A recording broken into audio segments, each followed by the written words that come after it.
Every region in the Pokémon world carries its own particular feeling, but Kanto is the one that feels most like a memory.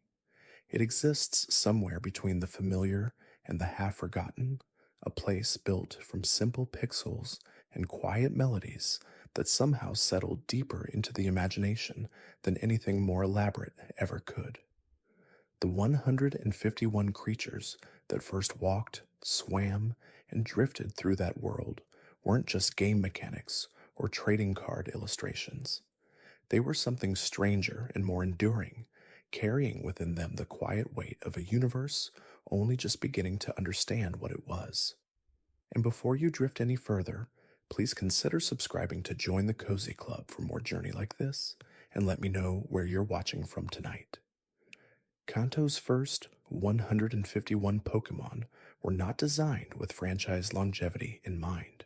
They were experiments, quick studies in what a creature could be when built from the simplest possible visual language.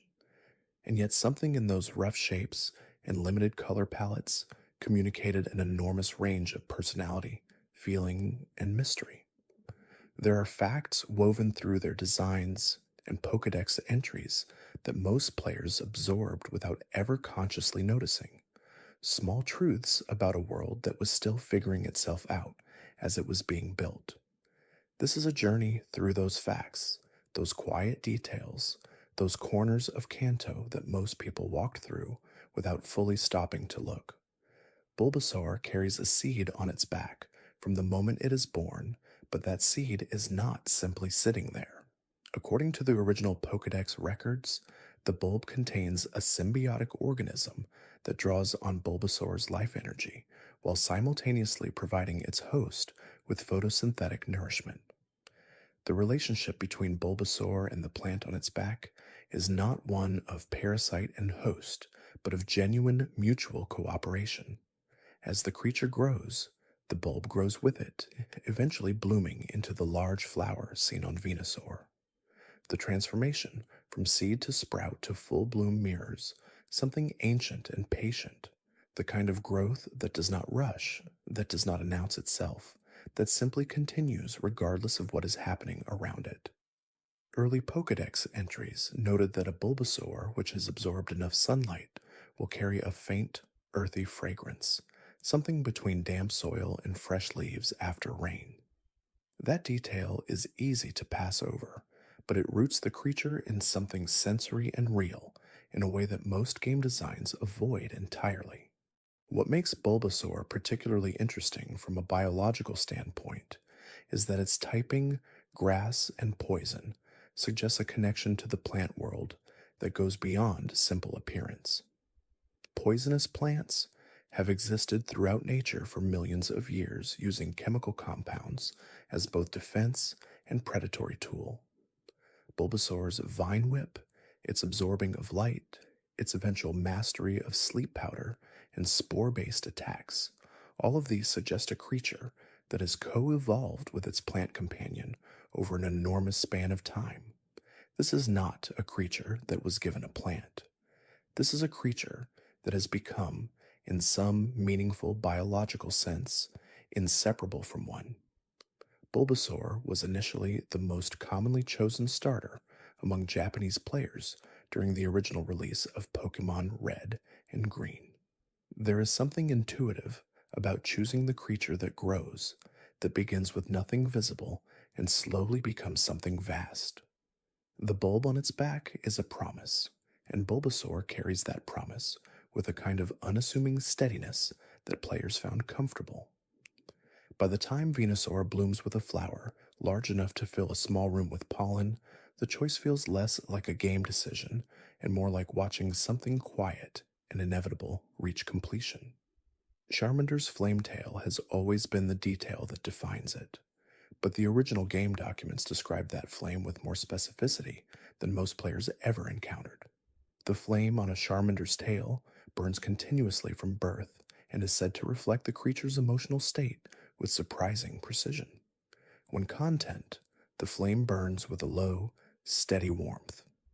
When excited or alarmed, it flares higher and shifts in color.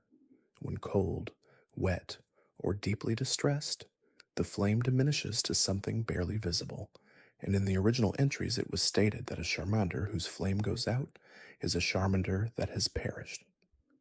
This gave the tail flame a quality that went far beyond game mechanics. It turned it into something like a visible heartbeat, an external sign of internal life, that made the creature feel genuinely vulnerable in a way that most fictional animals do not. There is a deeply considered design choice in making Charmander a fire type that does not love water. The creature is essentially carrying an open flame in an environment that frequently encounters rain, rivers, and ocean roots. The original Kanto design placed Charmander in areas that required careful navigation around these hazards, and players who chose it as their starter quickly became aware of just how many water-type trainers occupied the early gyms and routes. The vulnerability was intentional. Charmander was not designed to make the journey easy. It was designed to make the journey meaningful, requiring its trainer to compensate for its weaknesses by building a more thoughtful team. Charizard, the final form of this line, carries one of the most interesting pieces of lore from the original generation. Its Pokédex entry described a creature whose fire burns hot enough to melt glaciers and whose flight can cover enormous distances in a single night. But it also noted something more personal. A Charizard that respects its trainer will battle with everything it has. A Charizard that does not see its trainer as worthy of that respect may refuse to obey entirely. This was not just a mechanic tied to badge counts. It was a piece of characterization that communicated something about who Charizard was as a creature. It was powerful enough that simple commands felt insufficient. Charizard demanded a relationship, it's not just ownership. Squirtle holds within its spiral shell one of the most quietly functional designs in the original 151. The shell is not decorative. According to the original Pokédex, it is a biological structure that hardens gradually as the Squirtle ages, providing protection that increases over a lifetime of growth. The spiral shape at the shell's center was described as a marker of age, with older Squirtles bearing more pronounced and complex spirals than younger ones. This detail gave Squirtle's design a kind of natural credibility, the suggestion of a creature that exists within a longer biological timeline than any single training journey would reveal. Wartortle, the middle evolution, expands on this in an interesting way. Its ears and tail develop long, flowing fur that creates the impression of age and wisdom, and the original entries noted that Wartortle was considered a symbol of longevity in certain parts of Kanto. There were communities, according to early lore, that kept Wartortle as companions for generations, treating the creatures as quiet household guardians whose steady presence represented continuity across human lifetimes. This is a remarkably gentle piece of world building for what was ostensibly a mid-stage evolution, designed primarily as a transition between two stronger forms. Blastoise takes that theme towards something more architectural. Its water cannons are built directly into its shell, fused with its biology, in a way that suggests an evolutionary history of pressurized water use, far preceding the creature's existence as a game design. The cannons can be retracted when not in use, and the original entries noted that the accuracy and pressure of those cannons increase noticeably as a Blastoise grows stronger through battle experience. This was one of the earliest suggestions in the franchise that Pokémon combat leaves a physical mark on the creatures involved, changing them gradually in ways beyond simple stat increases. Caterpie and Metapod and Butterfree form one of the most ecologically interesting chains in the original generation, though they tend to be overlooked because of how common and unthreatening they seem. Caterpie was described as a creature whose primary survival strategy is chemical deterrence. When threatened, it releases an extremely pungent scent from its antennae that most predators find unbearable. This was not depicted in gameplay at all, existing only in the Pokédex, but it communicated something important. Caterpie had survived long enough to be documented because it was not as helpless as it appeared. Its vulnerability was strategic, a disguise that concealed a genuinely effective defense. Metapod exists in a state that might seem like pure passivity, but the original descriptions were careful to note that Metapod was not sleeping inside its hard shell. It was actively transforming, using a controlled internal process to completely reorganize its physical structure in preparation for what came next. The hardness of the shell was described as being comparable to steel, which gave Metapod a kind of accidental toughness. Players who remembered this when facing Metapod in battle understood that it was not vulnerable so much as simply focused elsewhere entirely. Butterfree's powder attacks, sleep powder, and stun spore connected it directly to real world biology in a way that the original game rarely addressed explicitly. Many butterfly and moth species use chemical compounds in their wing scales for communication, defense, and in some cases, genuine neurological effect on insects and small mammals. Butterfree's wings being described as covered in toxic dust placed it within that biological tradition, suggesting that its graceful, soft appearance concealed a genuinely sophisticated chemical arsenal. There is something calming about the way that knowledge reframes Butterfree. The creature moving through morning air on a Kanto route isn't just a pleasant sight, it is a precise and ancient piece of natural machinery.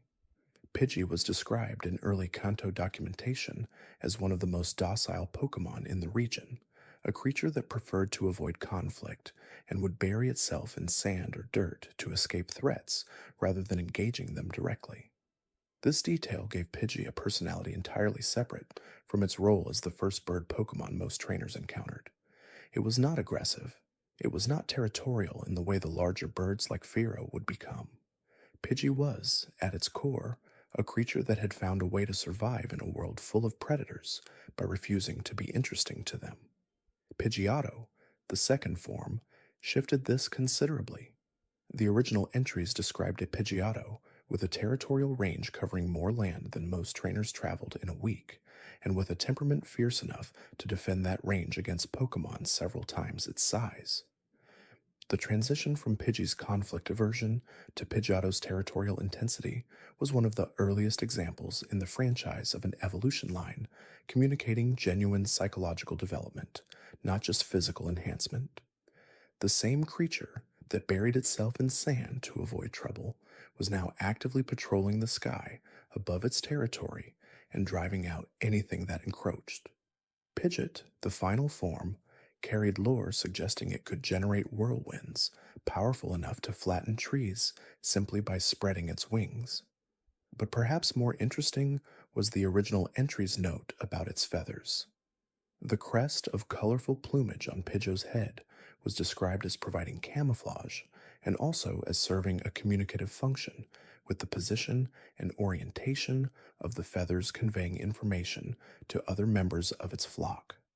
This single detail implied an entire social and communicative life that the game itself never depicted, a reminder that Kanto's creatures were not simply battle tools, but members of a world with its own internal complexity.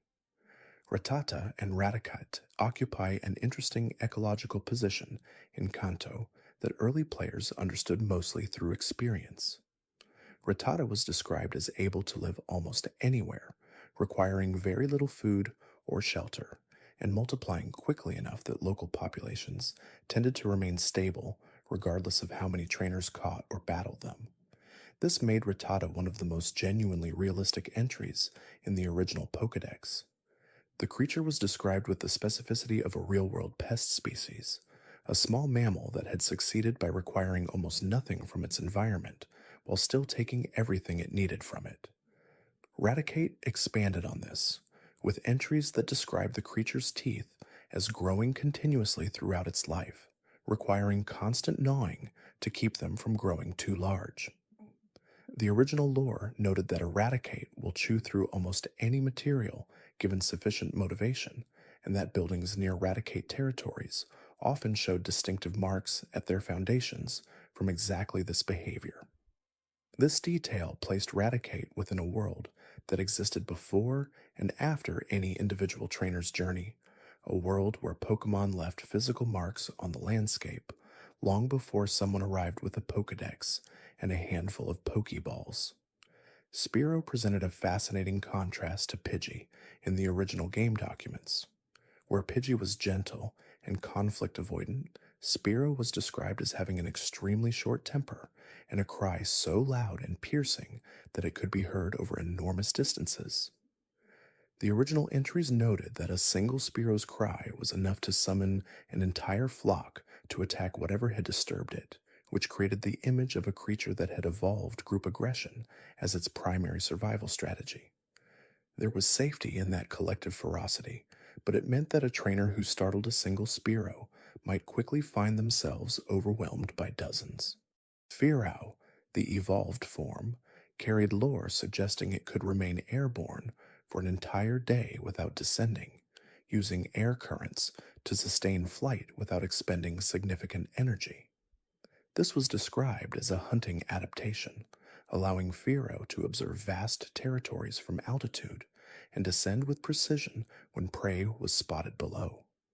The detail about its endurance was presented alongside a note about its beak, described as especially long and sharp and capable of striking with enough force to penetrate stone. These two details together created the portrait of a creature that had mastered the patience of the aerial predator, waiting until certainty replaced uncertainty before committing to any action. Ekans and Arbok are among the most quietly menacing entries in the original generation.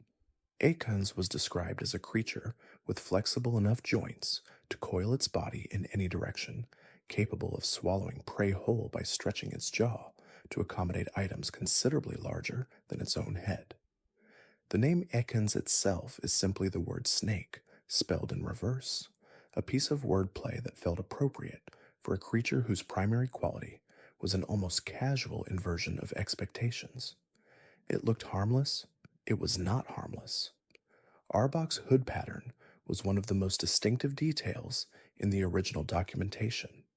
The markings on the spread cobra hood were described as existing in 6 known regional variations across the Pokémon world, with each pattern conveying slightly different threat signals to different prey species. This was remarkable for a game released in the mid-90s, and it placed Arbok within a tradition of real biological research. Many cobra species use their hood markings as visual deterrents, with the pattern functioning as a false face to startle and confuse predators. The original Kanto entries leaned into this, with a care that implied the writers had been thinking about actual serpent biology rather than simply designing a scary snake.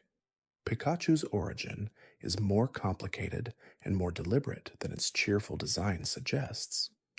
The original concept placed Pikachu as a mouse-type electric creature whose cheek pouches stored electrical charge built up through daily movement and emotion. The pouches were described as releasing static shocks involuntarily when Pikachu was surprised or overly excited, which explained the creature's reputation for occasionally startling people who approached it without warning. This involuntary element was important. Pikachu was not aggressive by default. Its electricity was a byproduct of its existence, not a weapon it chose to deploy. That distinction gave it a quality of genuine innocence, something that carried through every piece of media the creature appeared in afterward. Raichu, the evolved form, carried a different kind of lore. Its charge was described as stable enough to be sustained without constant discharge, allowing Raichu to hold enormous amounts of electrical energy for extended periods. But this came with a physical cost. The original entries noted that Raichu's tail functioned as a grounding rod during sleep, directing excess charge safely into the ground beneath it, and that a Raichu that slept on insulating surfaces could accumulate dangerous levels of charge overnight.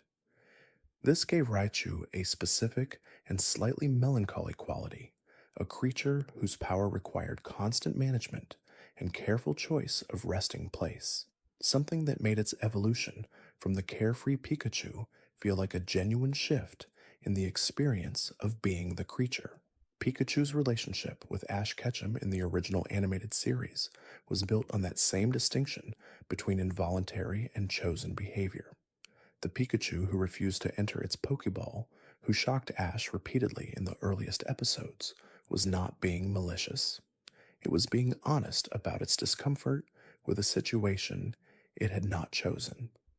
The journey from that resistance to genuine partnership became one of the most watched emotional arcs in animation history, and it worked because the original game documentation had quietly established that Pikachu was not simply an electric weapon, but a living creature with preferences of its own.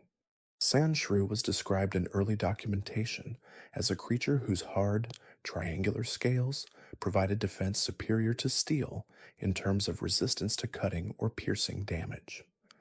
The curious detail was that those same scales were completely ineffective against impact damage, which meant a Sandshrew had essentially traded one kind of vulnerability for immunity to another.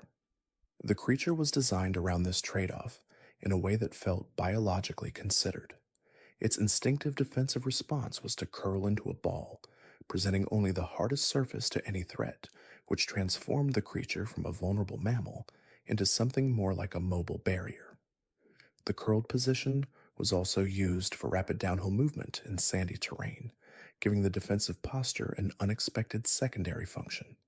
Sandslash extended this with retractable claws, described as able to pierce stone, and with a burrowing speed sufficient to create tunnels through compacted earth quickly enough to escape almost any pursuer.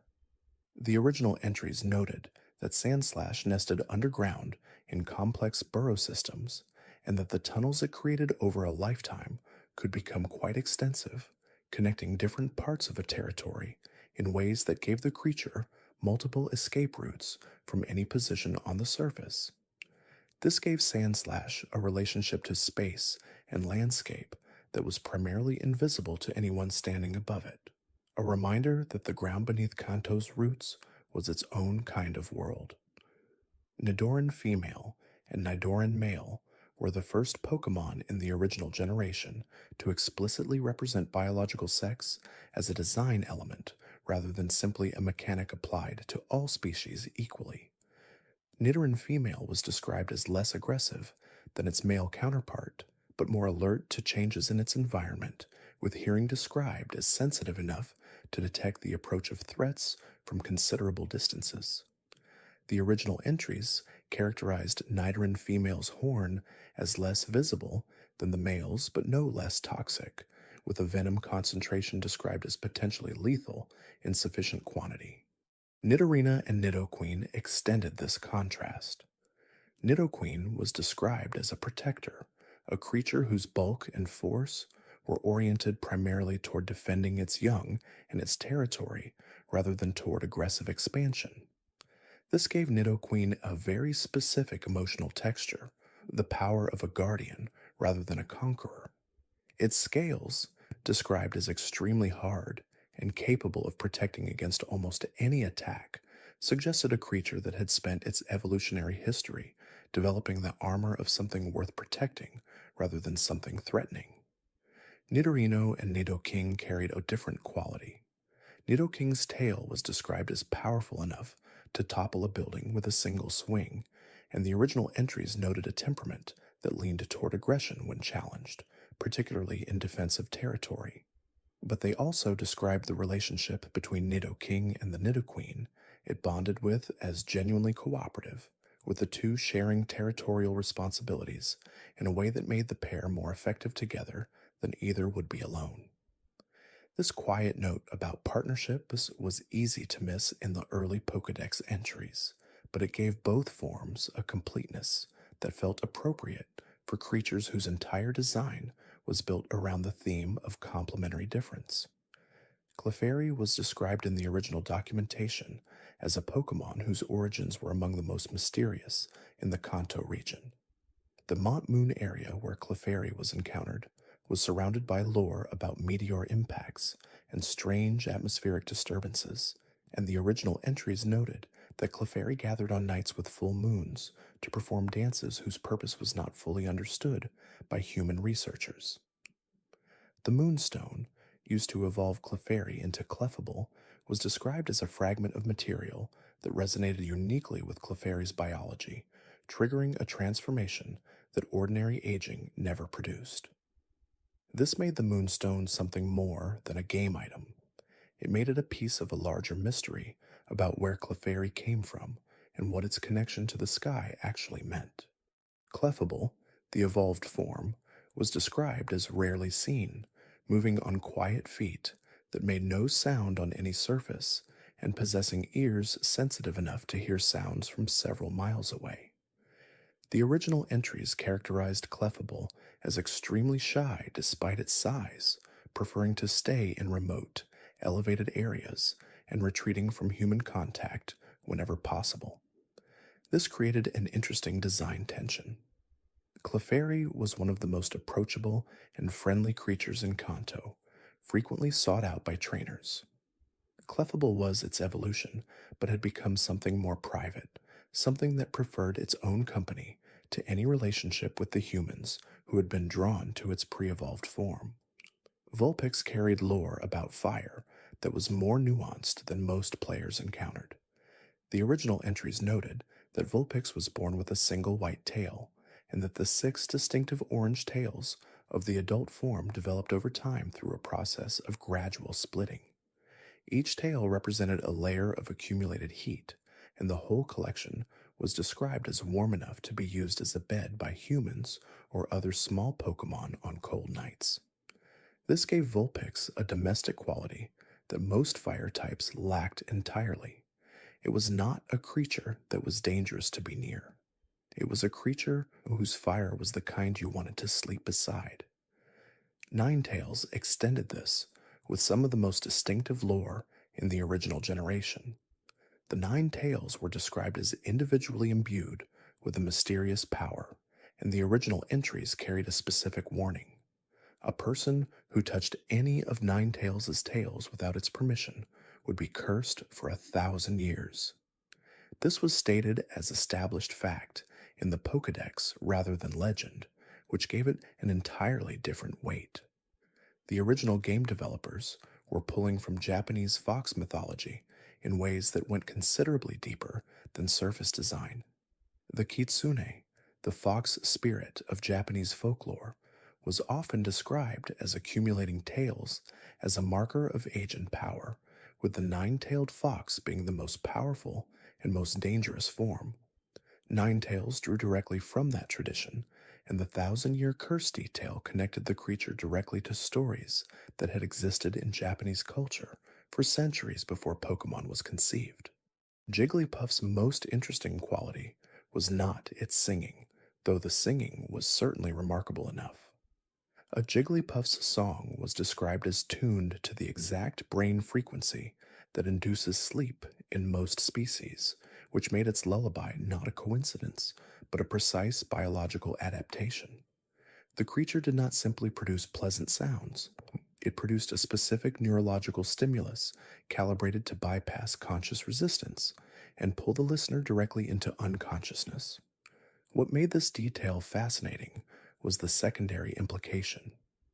Jigglypuff could not itself stay awake to its own song, which is why the original entries described it drawing on its targets with a marker when it found them all asleep before it could finish performing. This was not petulance. It was the behavior of a creature whose most powerful ability was also its own primary vulnerability. Wigglytuff, the evolved form, retained the singing but shifted the emphasis in the original entries toward physical qualities. Its body was described as extraordinarily soft, with a texture so pleasant that almost any creature, human or Pokémon, would feel an immediate relaxation response upon touching it. Its fur was also described as being able to expand indefinitely without discomfort, allowing Wigglytuff to increase its size dramatically as a defensive display. These two qualities, the irresistible softness and the sudden capacity for large-scale expansion, were presented as complementary adaptations that gave the creature a range of behavioral options far wider than its cheerful appearance suggested. Zubat is one of the creatures most players encountered most frequently and appreciated least, but the original documentation described it with unexpected specificity. Zubat was entirely eyeless, having traded visual organs for an echolocation system of exceptional precision. The original entries noted that Zubat could navigate perfectly in complete darkness, detecting obstacles and prey through ultrasonic emissions that it processed with hearing organs of remarkable sensitivity.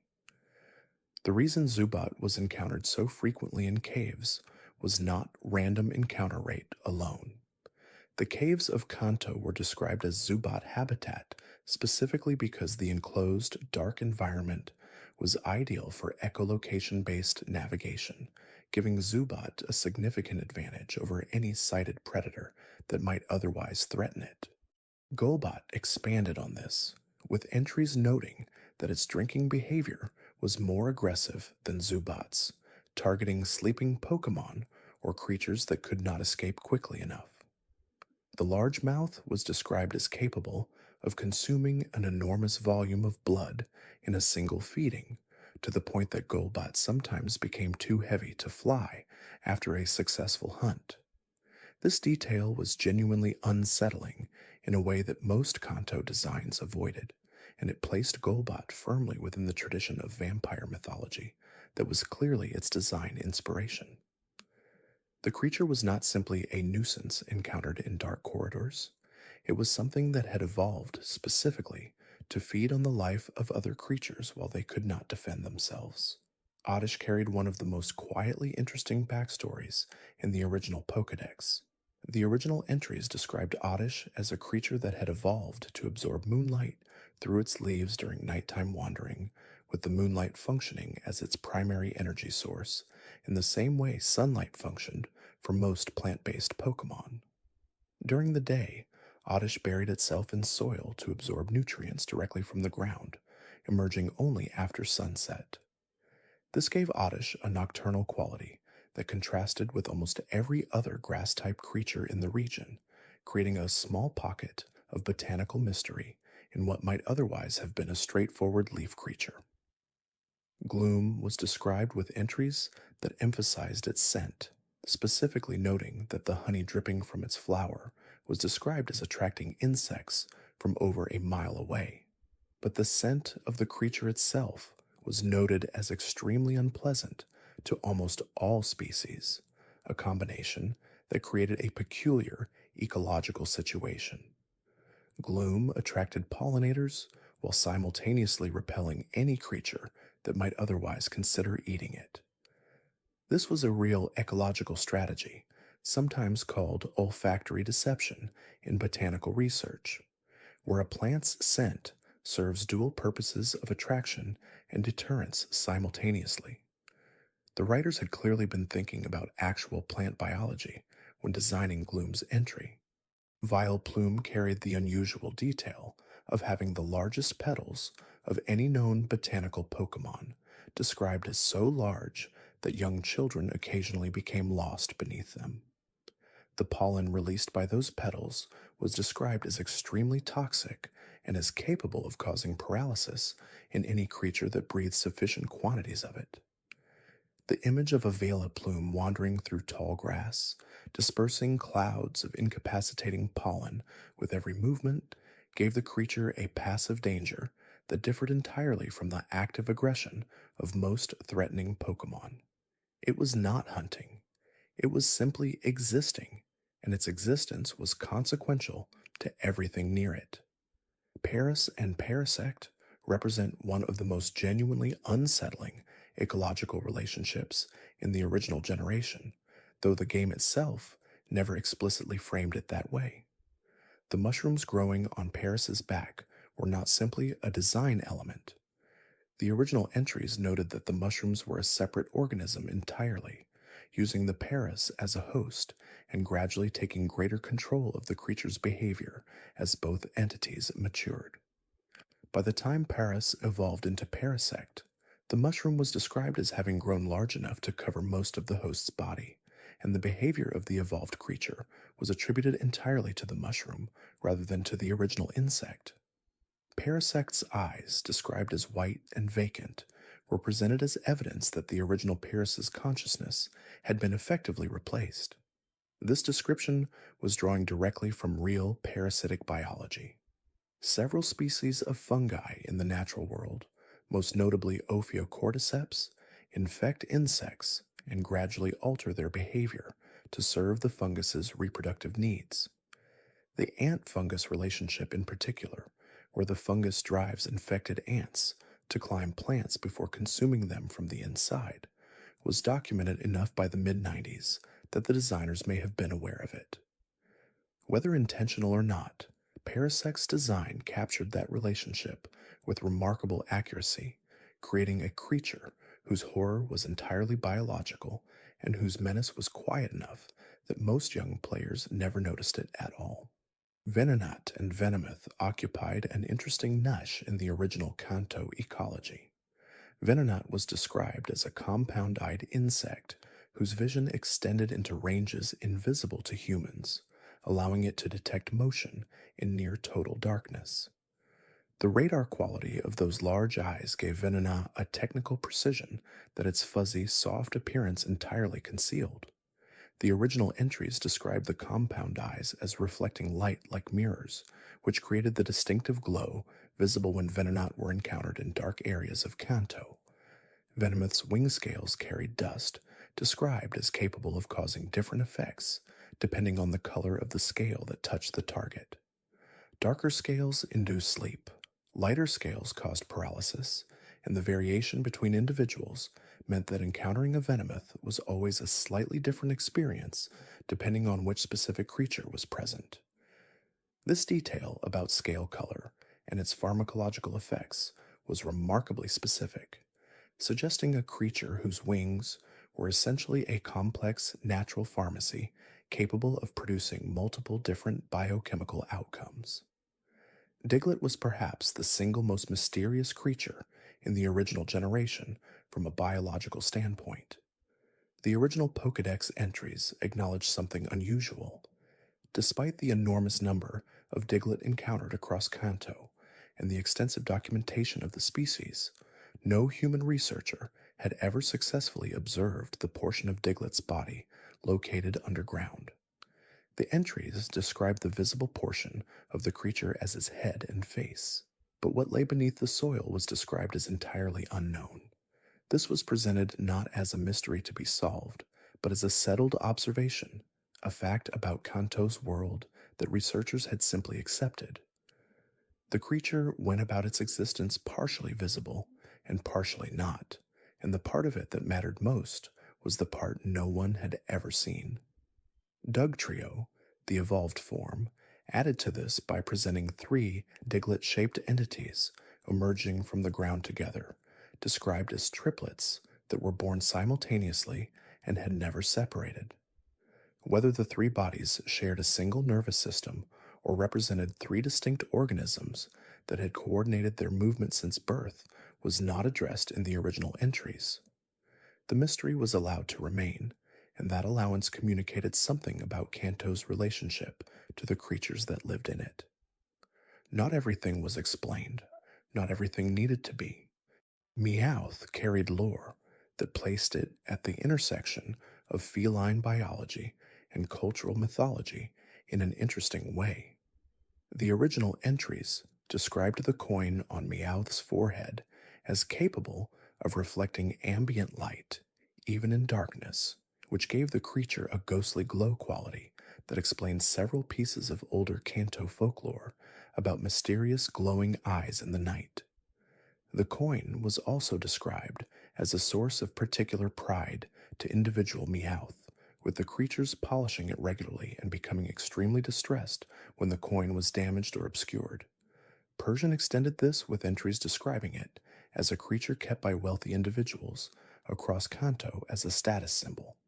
The reddish gemstone set in Persian's forehead was described as extremely valuable, which created an interesting ecological dynamic. Persian's desirability as a companion created a population that lived largely in human environments, fed on expensive food, and received protection from threats that would have reduced most wild populations significantly. The creature had essentially evolved a social contract with the wealthiest segment of human society in Kanto, trading its beauty for security in a bargain that benefited both parties enormously. Psyduck's chronic headache was not originally presented as simple comedy.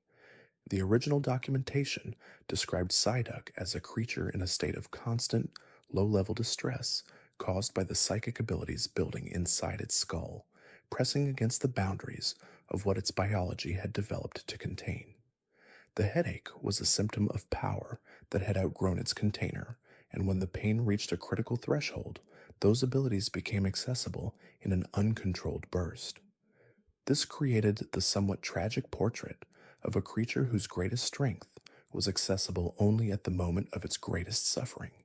Golduck, the evolved form, represented what Psyduck became when the psychic power finally aligned with the physical form designed to hold it. The original entries described Golduck as an extraordinarily fast swimmer whose speed was described as superseding that of any professional human swimmer by a margin too large to meaningfully compare. But more interesting was the note about the gem on its forehead, described as glowing when Golduck used psychic abilities, suggesting that the physical structure of the evolved form had developed specifically to channel and display the power that the pre-evolved form could only produce through pain.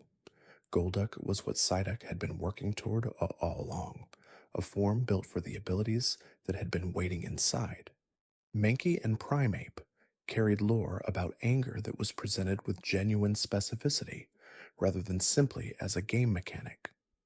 Mankey was described as an extremely sensitive creature that detected changes in the emotional atmosphere around it, responding with immediate aggression to any stimulus it interpreted as threatening. The original entries noted that a Mankey's heart rate accelerated to dangerous speeds when it became angry, and that the creature was physiologically incapable of calming down once that process began. This was not the casual aggression of a cartoon character. It was the portrait of an animal whose stress response was calibrated so sensitively that almost any disturbance could trigger it. Primeape extended this into something darker. The original entries noted that Primeape's rage, once triggered, did not naturally subside. The creature would pursue whatever had angered it indefinitely, regardless of distance or obstacle, until it either caught its target or collapsed from exhaustion. This implied an animal whose anger was not a tool for achieving specific outcomes, but an end in itself, a state of being that the creature could not exit on its own terms. The entries added that a Primeape that fainted from pure fury without being defeated in battle was described as a particularly unusual and unsettling occurrence, suggesting that even the people who documented these creatures found the intensity of Primeape's commitment to its own anger difficult to fully process. Growlithe was described with entries that emphasized its loyalty to an unusual degree. The original Pokédex characterized Growlithe as a creature that would guard its territory and its companions with absolute faithfulness, regardless of threat level, never retreating and never abandoning its post. This was not simply the description of an obedient creature, it was the description of an animal whose commitment to its relationships was hardwired in a way that made it incapable of the selective loyalty that most creatures exercised. Growlithe did not evaluate whether a situation was worth fighting for, it simply protected what it had decided to protect. Arcanine carried one of the most poetically written entries in the original documentation. Described as a legendary Pokémon, in certain ancient texts, Arcanine was characterized as covering enormous distances in a single day through a running technique described as the product of mastery over its own flame, the fire built into its body fueling each stride, rather than simply existing alongside it. The mane that covered Arcanine's form was described as perpetually warm, and the creature's running was described in older Kanto legends as resembling the movement of clouds across the sky, something beautiful and distant and continuous. This was elevated writing for what was ostensibly a game entry in a children's product, and it gave Arcanine an aura that its base stats never fully captured. Poliwag and its evolution line carried some of the most scientifically interesting details in the original generation.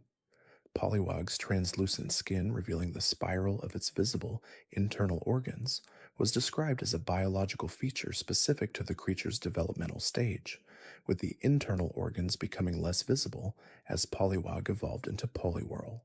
The spiral itself was described as rotating when Pollywog moved through water, suggesting it was an active swimming organ rather than a fixed anatomical feature. This made Pollywog's visible interior not simply an aesthetic choice, but a functional element of its biology, a window into a system that was actively working. Poliwhirl was described as retaining the spiral despite the skin becoming more opaque, but the original entries added an unusual note. Staring at the spiral of a Poliwhirl for an extended period was described as inducing drowsiness in humans and Pokemon alike, an effect attributed to the gentle rotation and the specific visual properties of the spiral pattern. This gave Poliwhirl an inadvertent hypnotic quality that it shared with no one and used for no particular purpose, simply carrying within its biology a detail that affected the creatures around it without any apparent evolutionary benefit. Things like that, unplanned consequences of unrelated adaptations, are exactly what makes natural history feel both stranger and more trustworthy than anything designed entirely for effect. Poliwrath added physical power to the line in a way that the original entries connected specifically to water. Its muscles were described as having developed specifically for resistance movement, the kind of constant pressure that swimming in strong currents provides. This gave Poliwrath's enormous physical strength a clear origin story, the accumulated effect of years of training against water, turning the environment's resistance into the body's capability. It was a useful reminder that the most impressive physical forms often emerge not from special circumstances, but from the persistent application of ordinary conditions over sufficient time. Abra presented a puzzle that the original documentation described with careful honesty. Abra slept approximately 18 hours a day, and the original entries noted that this was not laziness, but necessity. Abra's psychic abilities operated continuously even during sleep, generating a field of mental activity that required most of the creature's energy to sustain. The sleeping body was the only configuration that allowed the psychic field to remain stable without burning through more resources than Abra possessed. The teleportation ability that Abra used as its primary defense was described as operating from a completely unconscious level, which meant that even a deeply asleep Abra could vanish instantly from any threat that approached it, making the creature effectively uncatchable without special tools. Kadabra carried the peculiar detail of holding bent spoons in both hands, a visual reference to the history of stage mentalism and the pop culture iconography of psychic performance that was woven throughout Kadabra's design. The original entries noted that the spoons bent on their own when Kadabra used its abilities, warping metal through telekinetic force without any conscious effort from the creature itself. The spoons were described as amplifiers of psychic energy, tools that increased the precision and range of Kadabra's abilities when held. Alakazam extended this, with entries describing a brain that never stopped growing throughout the creature's lifetime, adding neurons continuously in a process that gave older Alakazam access to abilities and memory capacities far beyond what younger specimens possessed. The original entries described Alakazam as possessing an IQ that could not be meaningfully measured with standard instruments, capable of simultaneously memorizing everything that had ever happened to it in complete detail. This gave Alakazam a relationship to time and experience entirely unlike any other creature in the original generation. It did not forget. It simply accumulated endlessly, with perfect fidelity, everything that had ever entered its experience. Machop was described in early documentation as a creature that worked constantly to improve its physical capabilities, training its muscles through the kind of disciplined repetition associated with martial arts traditions. The original entries noted that Machop could throw 100 adults using one arm without fatigue, a hyperbolic detail calibrated to give the creature a sense of physical scale that its small sprite otherwise failed to convey. The reference to sumo and other wrestling traditions in Machop's physical design was explicit enough in the original Japanese documentation that several entries specifically mentioned training regimens common to those practices. Machoke's entries added something more physically interesting. The belt worn around Machoke's waist was described not as decoration, but as a necessary restraint, reducing the output of the creature's strength to levels that allowed it to interact with its environment without inadvertently damaging everything it touched. This was a genuinely unusual piece of lore. Most powerful creatures in the original generation were presented as formidable but controllable. Machoke was presented as a creature whose power was so significant that it wore a physical limiter as a matter of practical necessity. The belt existed because without it, Machoke would be too dangerous to function in ordinary space. Machamp's 4 arms were described as capable of landing 500 punches per second, a figure that exceeded anything measurable in human combat and placed the creature in a class of physical performance that was more physics problem than martial arts demonstration. But the original entries also noted that the 4 arms presented significant coordination challenges, with Machamp requiring considerable training to prevent its limbs from working against each other rather than together. Power and coordination were presented as separate skills, and the most formidable version of Machamp was one that had developed both in equal measure. Bellsprout carried lore about its roots that went largely unnoticed by most players.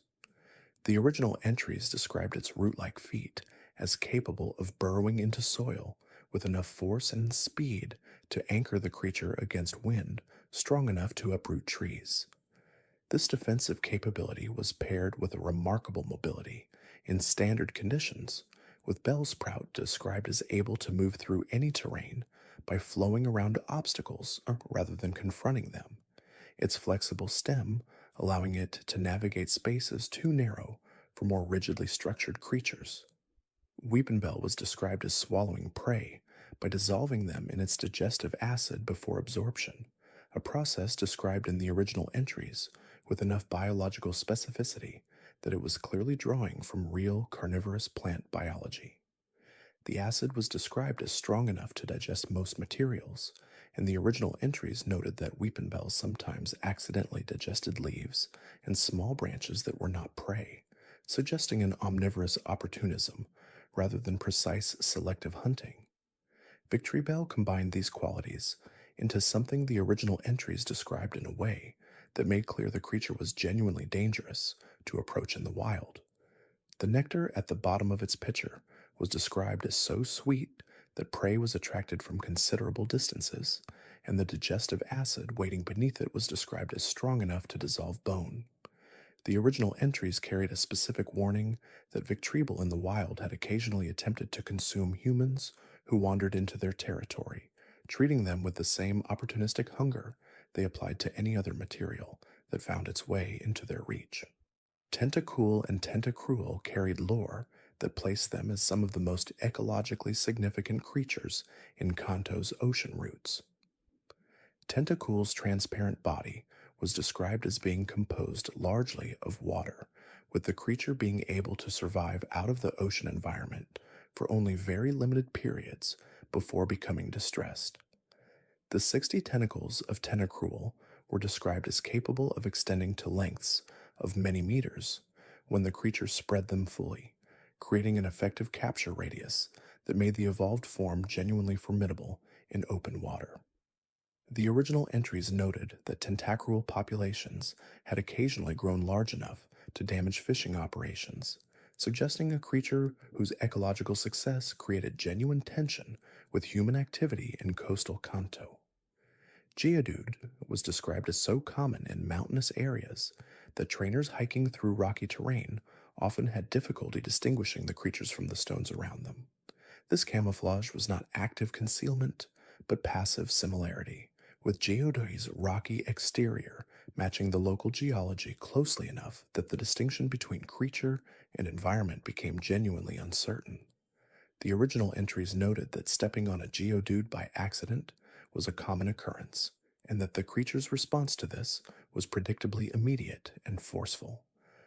Graveler's entries described it rolling down mountain slopes to travel, building up speed over distances great enough that the creature became extremely difficult to stop once momentum was established.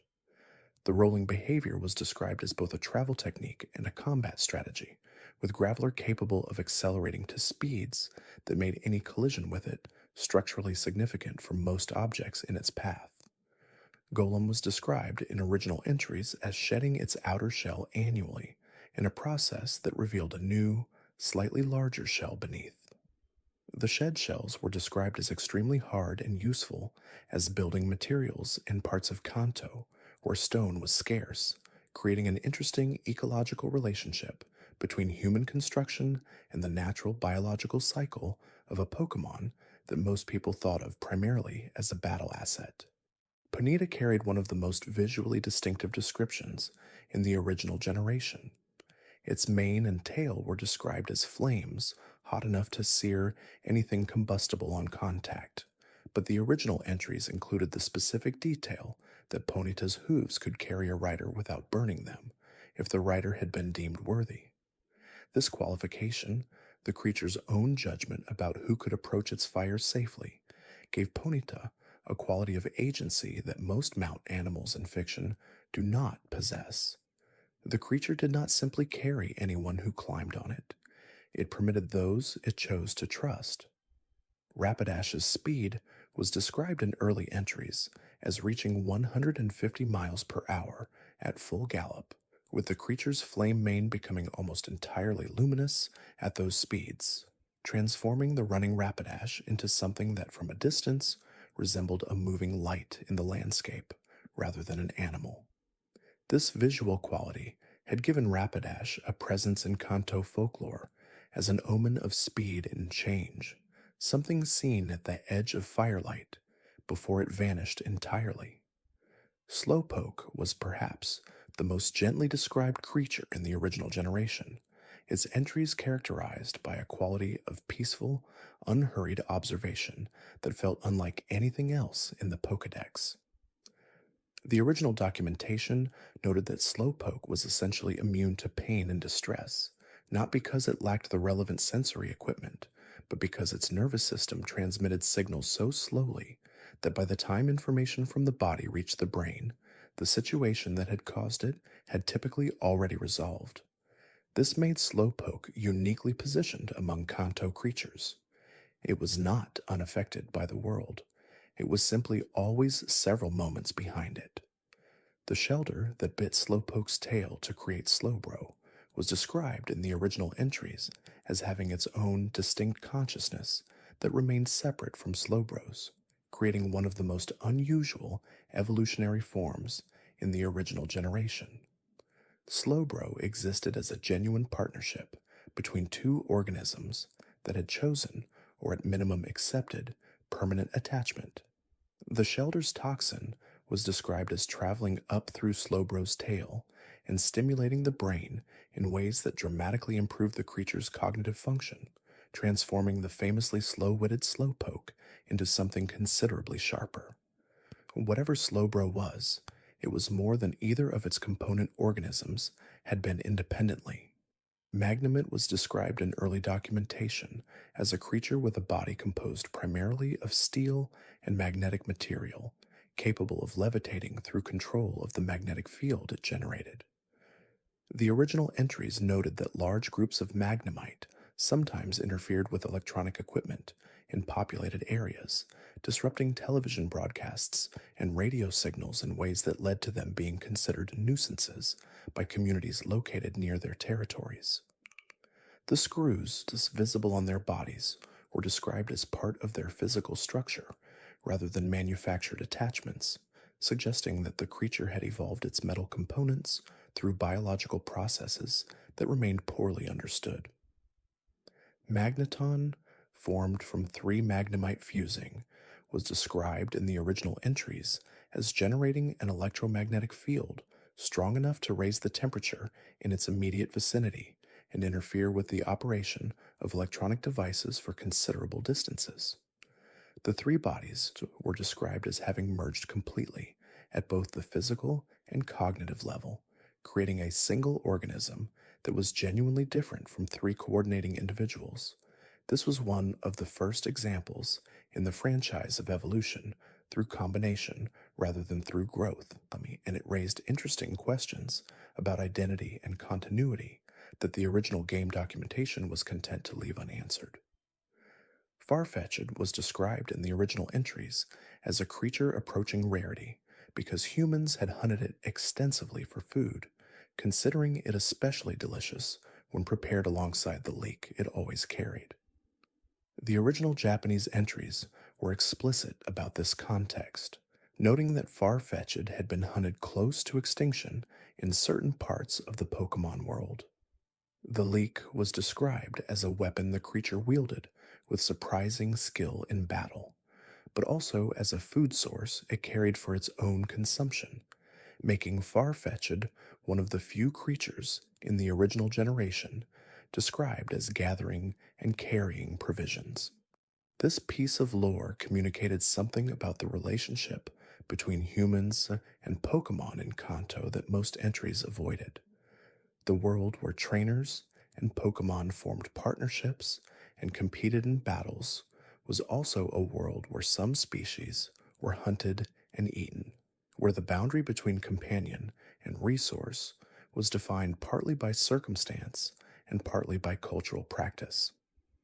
Farfetch'd existed at that boundary, too appealing as a food source to survive in the numbers most species managed, too charming in its behavior to be dismissed as simply an ingredient. Doduo and Dodrio carried lore about their multiple heads that was more specific than their designs implied. Dodrio's three heads were described in original entries as representing the three emotional states of sadness, joy, and anger, cycling through these states in a pattern that governed the creature's overall behavior. The presence of three separate brains in a single body was not simply a visual detail. It was described as creating a genuinely complex internal dynamic, with the three heads occasionally working against each other in ways that temporarily disrupted the coordination needed for Dodrio's remarkable running speed. The creature's speed was described as the result of its 6 legs operating in perfect synchronization, an accomplishment that was considerably more impressive given the cognitive negotiation required between 3 partially independent nervous systems.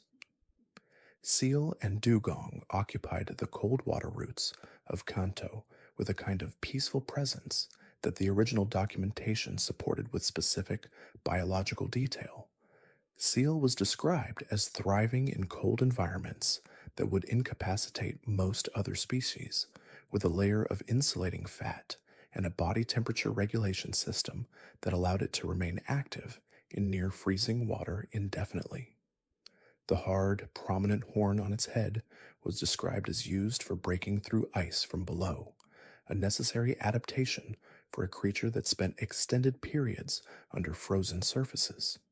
Dugong was described in original entries as capable of swimming at speeds of 8 knots, even in icy water, sustaining this without fatigue through a combination of its insulating physiology and a swimming technique described as unusually efficient.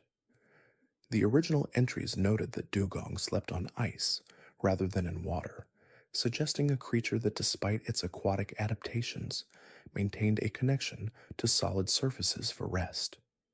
The image of a dugong lying on ice beneath a clear sky, breathing slowly in cold air, with pale light playing across the frozen water around it, was one of the most peaceful ecological portraits in the original generation, even if most players encountered dugong only in battle. Grimer and Mook were among the most straightforwardly described creatures in the original generation. Their entries focused primarily on the ecological hazards they represented.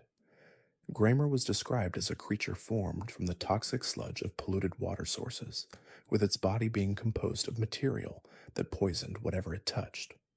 The original entries were careful to connect Grimer's origin to human industrial activity, making the creature an embodiment of environmental damage in a way that gave the design both ecological specificity and a kind of moral weight unusual for a game aimed at children. Mook's entries describe the smell emanating from its body as so severe that flowers wilted in a radius extending many meters from the creature, and that any water it touched became permanently unusable. These were not hyperbolic game entries.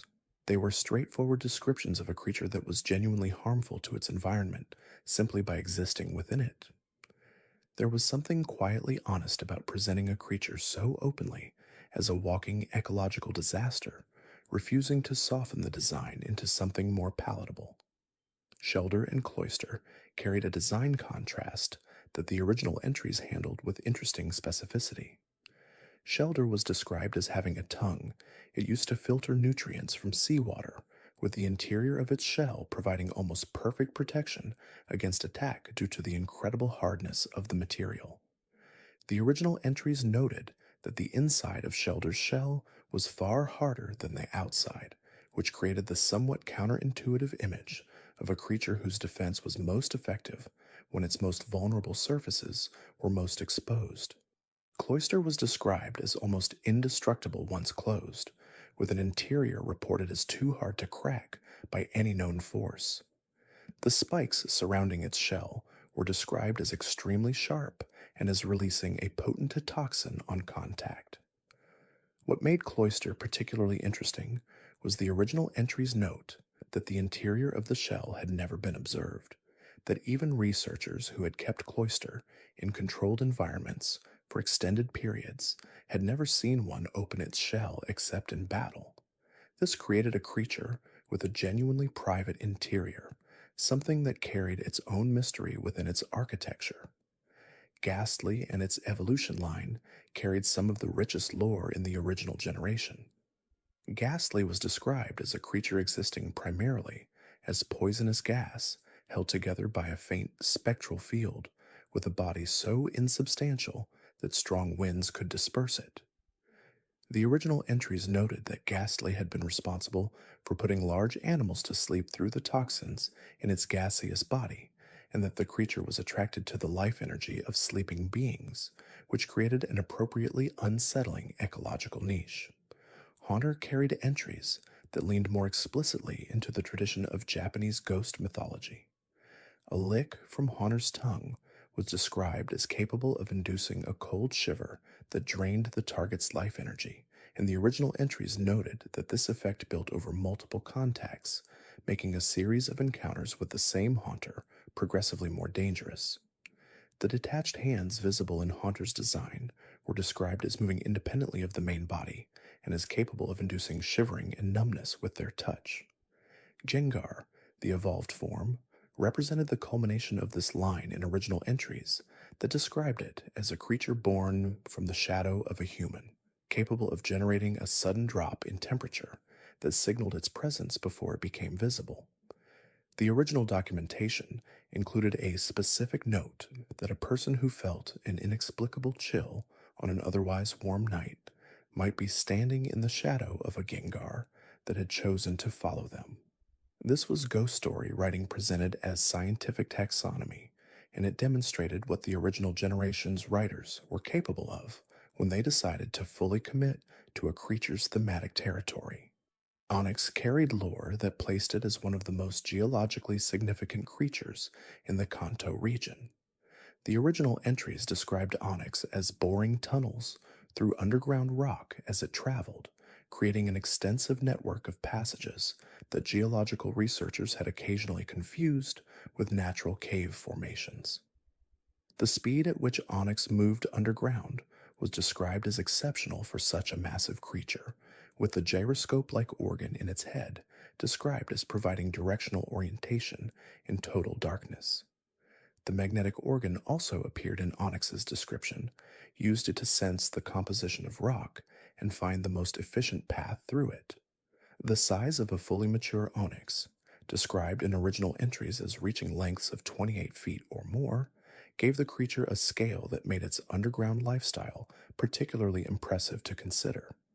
Tunnels of that diameter, created as a byproduct of ordinary travel, would be significant archaeological artifacts if discovered. The original Kanto documentation noted that some historical structures built by ancient civilizations had been found incorporating onyx tunnels into their architecture, suggesting a long history of human awareness of these creatures' underground activity.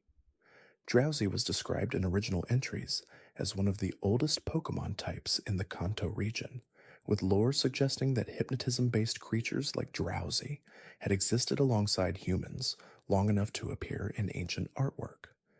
The specific detail that distinguished Drowsy from simple cartoon hypnosis was the original entry's note about dream consumption. Drowsy was described as feeding on the dreams of sleeping humans and Pokemon, with the creature able to predict the content of a target's next dream after a sufficient feeding relationship had been established. The original entries carried a specific warning that a person who noticed the smell of Drowsy nearby should secure their sleeping area, suggesting that the creature was capable of approaching sleeping individuals without waking them. Hypno extended this with entries that described its pendulum as an object whose swinging could induce hypnosis in almost any creature that watched it for a sufficient duration. The original documentation included a specific piece of lore about children disappearing from towns where Hypno were present, found later with no memory of the time between their disappearance and discovery, wandering in an unfamiliar area. This entry was among the most directly unsettling in the original generation, and it was presented without softening, without reassurance, simply as a documented behavior of a creature that existed in the world that children were being sent to explore. Krabby and Kingler occupied the coastal areas of Kanto, with a combination of biological specificity and genuine battle utility that the original entries captured well. Krabby was described as using its large claw as a weapon and occasionally as a float when swimming, with the claw's size relative to the body noted as occasionally large enough to unbalance the creature on dry land.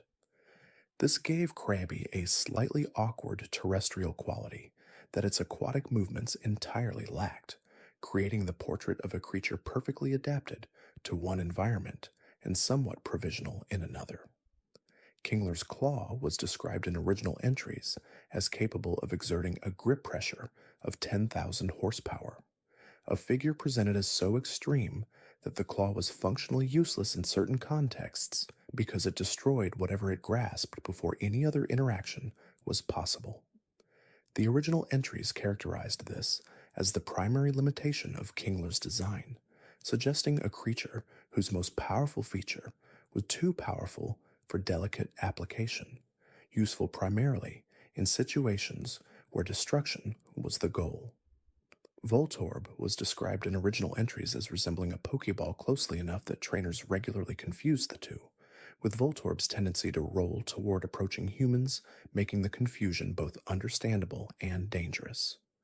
The original entries noted that Voltorb's origins were unclear, with some researchers theorizing that early Pokeballs exposed to strong electrical fields may have somehow developed into Voltorb, though this theory was described as unconfirmed speculation rather than established fact.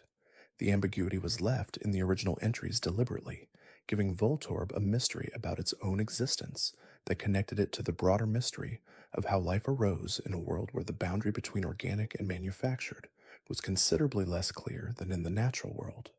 Electrode carried the explosion lore further, with original entries describing the creature as exploding for reasons that external observers found impossible to predict, sometimes detonating from an excess of internal energy that had built up beyond containable levels, and sometimes apparently exploding simply out of preference. This quality of arbitrary self-destruction was presented with a kind of matter-of-fact reporting that made it funnier and stranger simultaneously, the most dangerous behavior of the most dangerous creature in the line described as potentially occurring for no particular reason at all. Exeggcute was described in original entries as a group of 6 eggs that shared a collective consciousness and moved together through a form of coordination not fully understood by researchers. The eggs were described as cracking under certain conditions while the creature remained functional, with the cracks described as revealing the beginnings of the sprouts that would eventually develop in the evolved form. The collective nature of Exegcute's existence placed it in a category occupied by very few other creatures in the original generation, something that existed as a genuinely distributed entity rather than a single body with a central self. Exegutor's entries described a creature with multiple heads, each possessing its own independent mind, that occasionally engaged in arguments with each other about the appropriate direction of travel. The original entries noted that a particularly contentious disagreement between Exegutor's heads could result in one of the heads detaching, falling off, and beginning independent existence, eventually becoming a new Execute.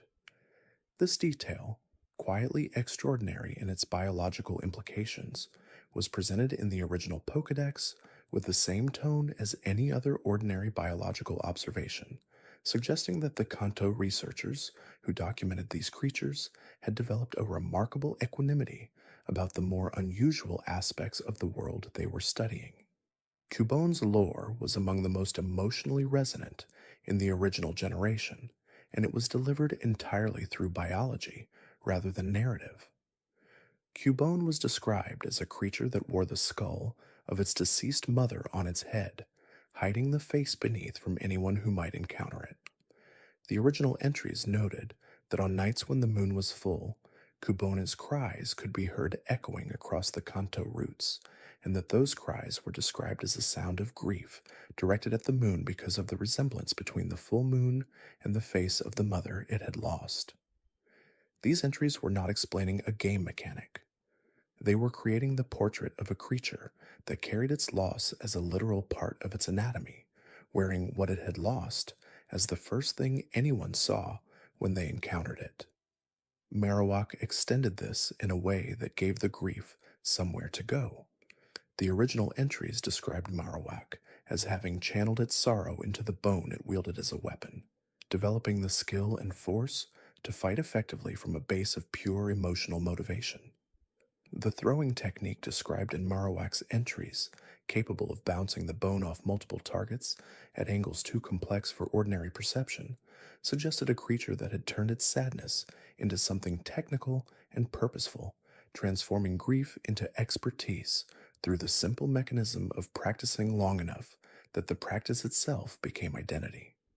Hitmonlee and Hitmonchan were both described in original entries, with a specificity about their fighting techniques that drew directly from real martial arts traditions. Hitmonlee's legs were described as capable of extending well beyond their apparent length through a telescoping mechanism, allowing kicks to reach targets at distances that would normally require the creature to close to striking range first. The original entries noted that after a particularly strenuous battle, Hitmonlee's legs required a period of extended stretching to prevent muscle damage from the intense contraction and extension cycles they had undergone. Hitmonchan's punches were described in original entries as moving faster than the eye could track, with each specific punch type, fire, ice, thunder, representing a different application of concentrated energy delivered through the technique rather than through any inherent elemental ability. The gloves Hitmonchan wore were described as protective rather than decorative, shielding the creature's fists from the heat and impact of its own punches. This reframing of the gloves from aesthetic detail to functional equipment gave Hitmonchan's design a practical credibility that tied its appearance directly to the demands of its fighting style. Lickitung was described in early documentation as a creature whose tongue measured 2 meters in length and was capable of leaving a numbing chemical residue on anything it touched. The tongue was described as used for exploring the environment in the way other creatures used sight or smell, with Lickitung tasting surfaces to gather information about its surroundings rather than using any of the more conventional sensory channels. The original entries noted that this behavior occasionally caused problems when the numbing compound was left on objects humans intended to pick up or surfaces animals passed over, creating localized zones of unexpected numbness in areas where lickitung populations were high. Coughing and wheezing were described in original entries with a frank attention to the biological details of gas filled organisms. Coughing's body was described as filled with a mixture of gases so foul that the balloon like body could not be approached without respiratory distress. The original entries noted that the temperature inside Coughing's body was extremely high, with the gases kept under significant pressure, which explained both the creature's spherical shape and its tendency to explode violently when damaged. The skull and crossbones markings on Coughing's body were described as a natural warning coloration, visible in low light conditions in a way that allowed other organisms to identify the creature as dangerous from a distance. Wheezing was described as formed from two coughing that had fused, combining their gas reserves and multiplying the overall toxicity of the resulting creature considerably. The connection between the two spheres was described as containing gases too dangerous for containment within either sphere individually, with the joining point functioning as a kind of pressure valve that managed the combined internal atmosphere. This made Wheezing's unusual shape functionally necessary rather than arbitrary, the design of a creature whose biology had found the only architecture capable of containing what it had become. Rhyhorn and Raiden carried lore about their armor that went considerably deeper than their appearance suggested. Rhyhorn was described as having a body armored on all sides, with the plating described as capable of withstanding a crash with a freight train without sustaining damage. The original entries noted that Rhyhorn's intelligence was described as fairly limited, with the creature's tactical vocabulary in a fight consisting primarily of straightforward charges at whatever it considered a threat. What made this interesting was the contrast with the physical description. The creature was almost indestructible by most metrics and completely predictable in its behavior, which created an unusual profile of a creature that was extremely dangerous to encounter, but easy to understand in terms of what it would do next. Raiden's entries added the detail that it was the first Pokémon whose fossil had been discovered, connecting it to a deep biological history that predated human civilization in Kanto. The drill on Raiden's snout was described as capable of rotating fast enough to bore through granite, and the creature was described as comfortable in environments of extreme temperature due to the same biological systems that allowed it to survive underwater for brief periods. The breadth of environments Raiden could function in was described in a way that suggested a creature of extraordinary physical adaptability, one whose design had been tested against more extreme conditions than most Kanto species ever encountered. Chansey was described in original entries as one of the rarest Pokémon in the Kanto region, with its rarity attributed to a combination of its gentle temperament and the extraordinary value of the eggs it carried. The original documentation noted that Chansey's eggs were described as highly nutritious and delicious, which created an ecological pressure toward rarity.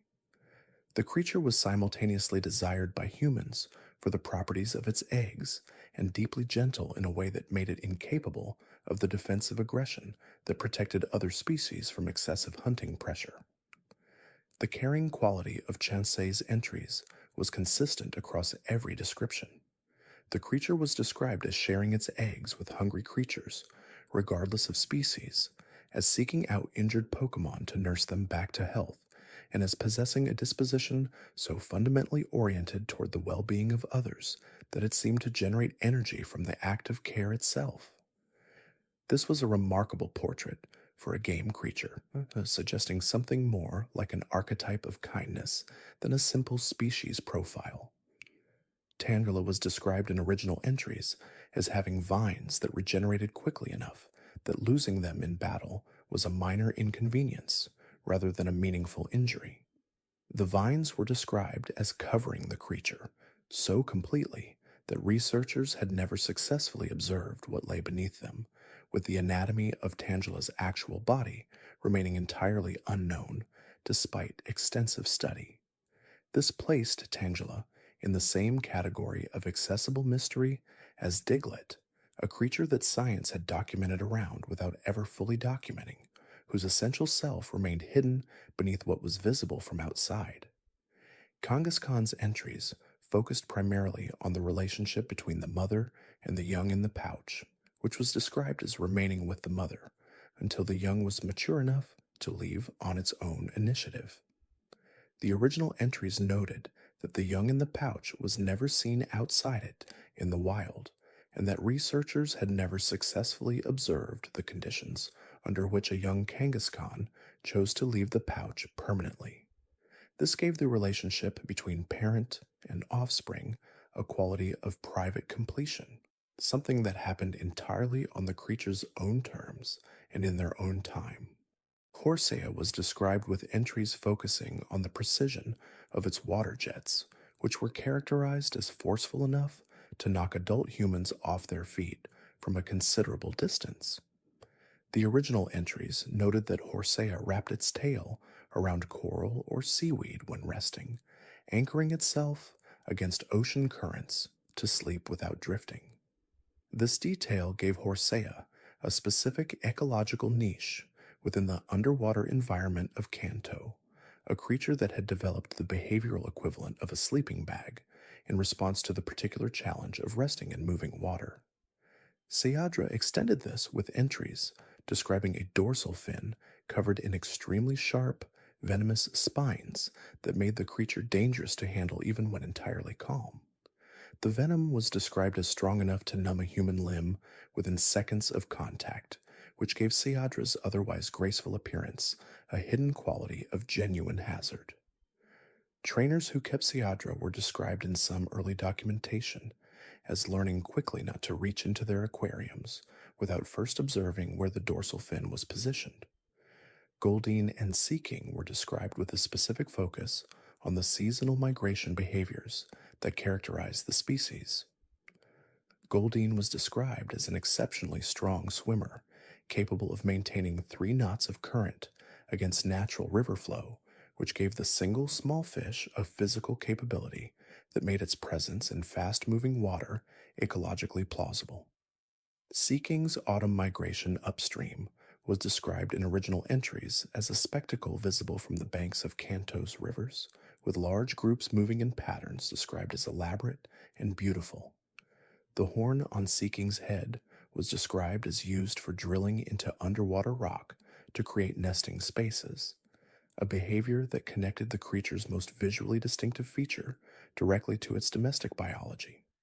Staryu and Starmie occupied a special category in the original generation, described in entries that leaned most explicitly into the connection between the Pokémon world and extraterrestrial possibility. Staryu's gem-like core was described as pulsing in a specific pattern at night that seemed to respond to signals from distant stars, with the creature described as sending and receiving information through this connection. The original entries noted that researchers could not decode the signals Staryu exchanged through its gem, only that the exchanges occurred on a regular schedule tied to celestial positions. Starmie expanded this considerably, with original entries describing the creature as still carrying mysteries that even Professor Oak had described as impossible to solve with then current research methods. The rainbow-colored sections of Starmie's body were described as cycling through their colors, in patterns that conveyed information in a language no human researcher had successfully decoded. The creature communicated constantly, in a medium no one understood, with an entity or entities that had never been identified. Kanto's Pokédex entries did not need to be this mysterious. The writers chose to make them so. Mr. Mime carried one of the most philosophically interesting pieces of lore in the original generation. The barriers it created through Mime were described in original entries as genuinely hardening into real physical objects if the Mime's performance was convincing enough. This was not described as an illusion or a psychic projection. The original entries stated that Mr. Mime believed in the reality of its barriers completely, and that the force of that belief was what made the barriers real. This was a remarkable piece of game lore, suggesting that physical reality in the Pokémon world was partly determined by the conviction of the mind perceiving it, a metaphysical proposition delivered through the description of a creature that wore a clown costume. Scyther was described in early documentation as a creature whose blade like arms could move fast enough to create a displacement wave in air, generating a force that could cut objects at a distance without the blades physically contacting them. The original entries noted that Scyther preferred to end battles quickly and decisively, studying opponents carefully before committing to a single, precisely timed strike, which gave the creature a patient, tactical quality unusual in a design that emphasized speed as its primary feature. Jinx carried unusual lore about its movements.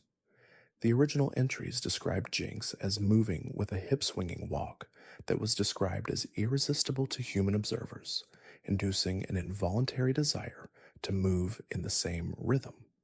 This was presented as a genuine behavioral effect rather than simple observation, with the original documentation noting that groups of humans near Jinx populations often found themselves moving in synchronization with the creature without being aware of when the synchronization had begun. The psychic qualities woven through Jinx's design extended beyond its typing into a documented behavioral influence on the creatures around it, making the creature's existence a kind of continuous low-level environmental effect on any community it inhabited. Electabuzz was described in original entries as attracted to power plants for the concentrated electrical energy available there, with large populations living near the power facilities that provided Kanto with electricity. The relationship between Electabuzz and human infrastructure was presented with a neutrality that made the ecological situation feel genuine. The creature was not described as a pest or a threat. It was described as an organism that had found an environment rich in the specific resource it needed and had settled there in the way any animal settles near reliable food or water. The original entries noted that the electrical discharge Electabuzz generated could dim city lights noticeably within a significant radius, suggesting that Electabuzz populations near urban areas had genuine effects on the human infrastructure sharing their territory. This created a world where Pokémon and human technology existed in a relationship of mutual impact rather than in the clean separation that most game designs maintained for simplicity.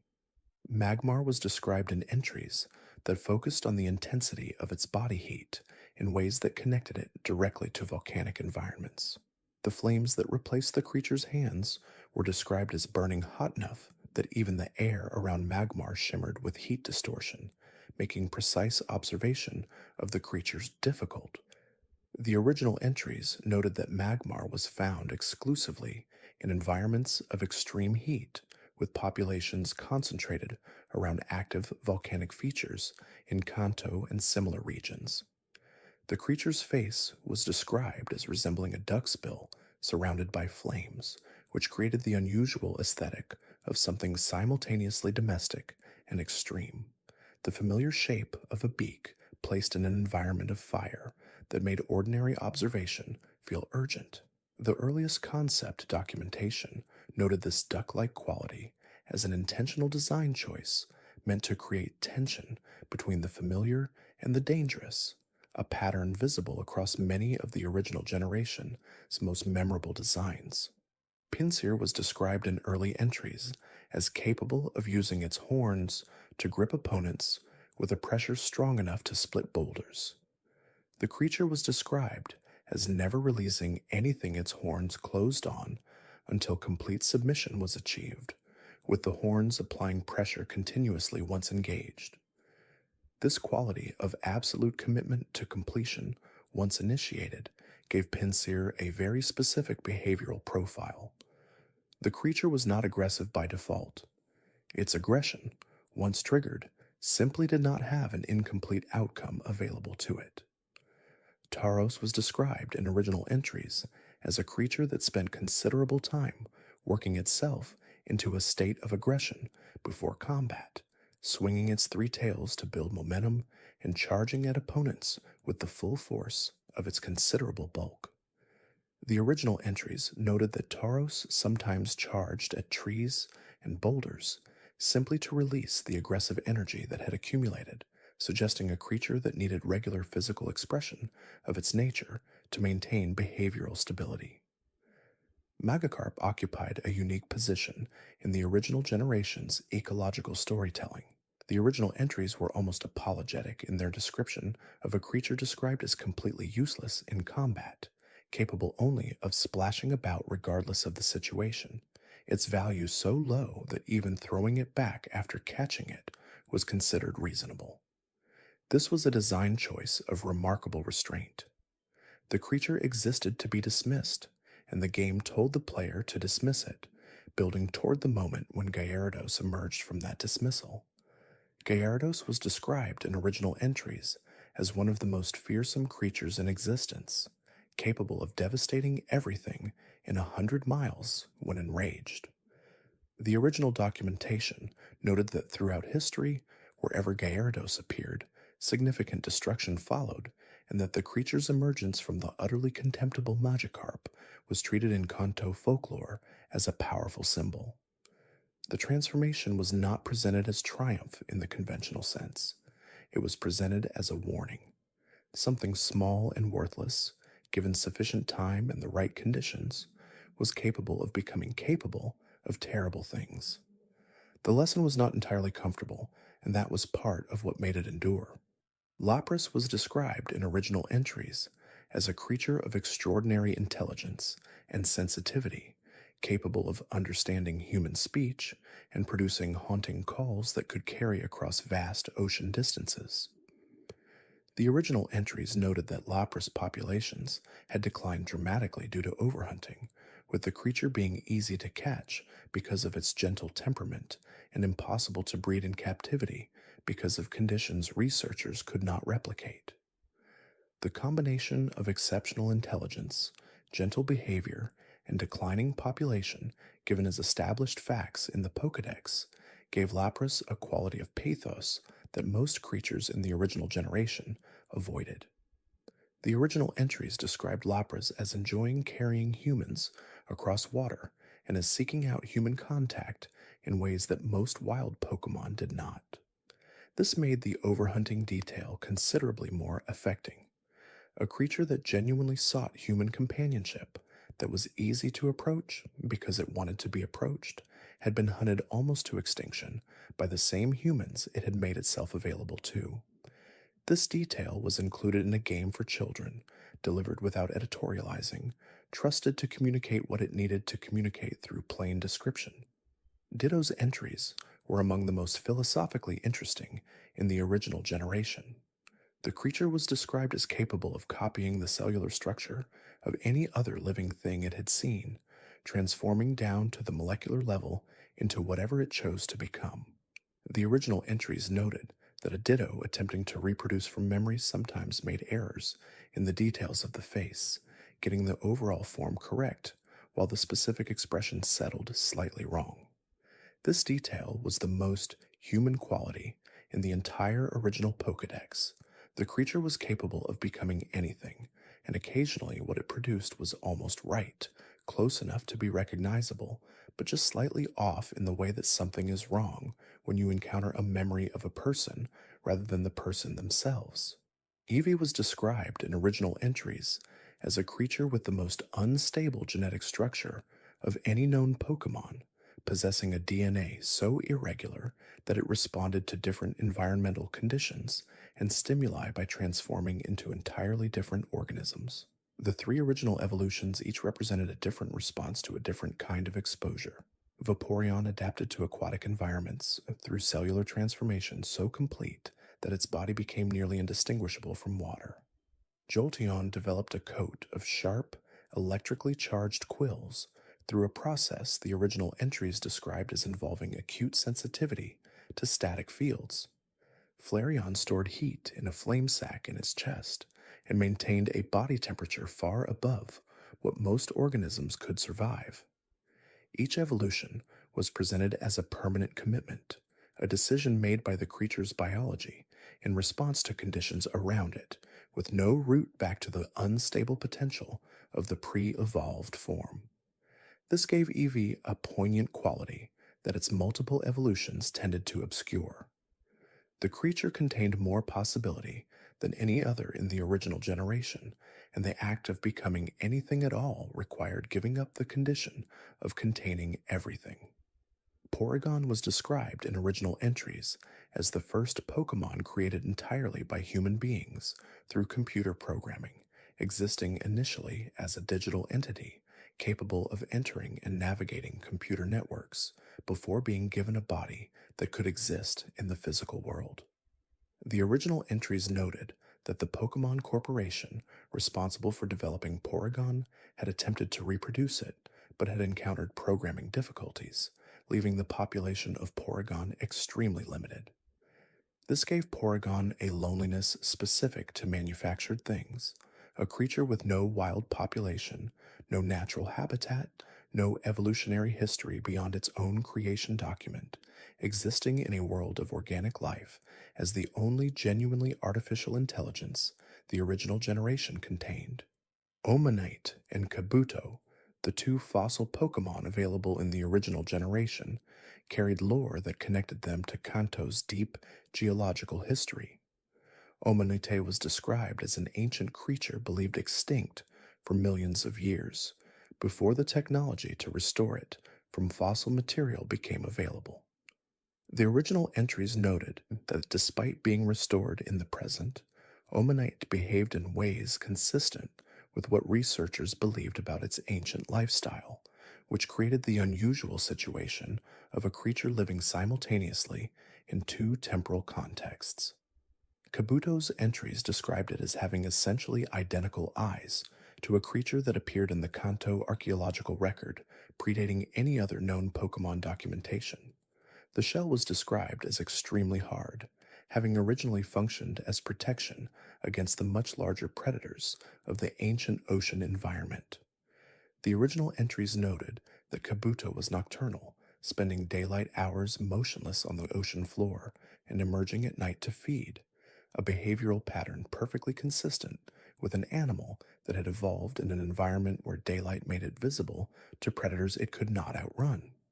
Aerodactyl, the third ancient Pokemon of the original generation, was described in entries that emphasized the predatory quality of a creature restored into a world entirely unprepared for what it was.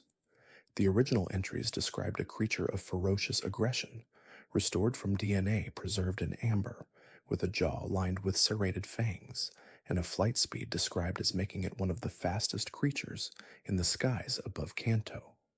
The entries noted that Aerodactyl was believed to have ruled the ancient skies as an apex predator, and that its temperament remained calibrated to that role regardless of the fact that the ecosystem it was designed for had ceased to exist millions of years before it was restored into the present. Snorlax was described in original entries with a kind of affectionate precision that made the creature feel more real than most. The creature spent most of its existence sleeping, waking only to eat, and consuming 330 pounds of food in a typical day before returning to sleep. The original entries noted that the only thing capable of waking Snorlax reliably was a sufficiently appealing sound, which was why the Pokeflute had such a specific and reliable effect on the Snorlax blocking the roots in the original game. The creature was not being dramatically awakened from some particular depth of slumber.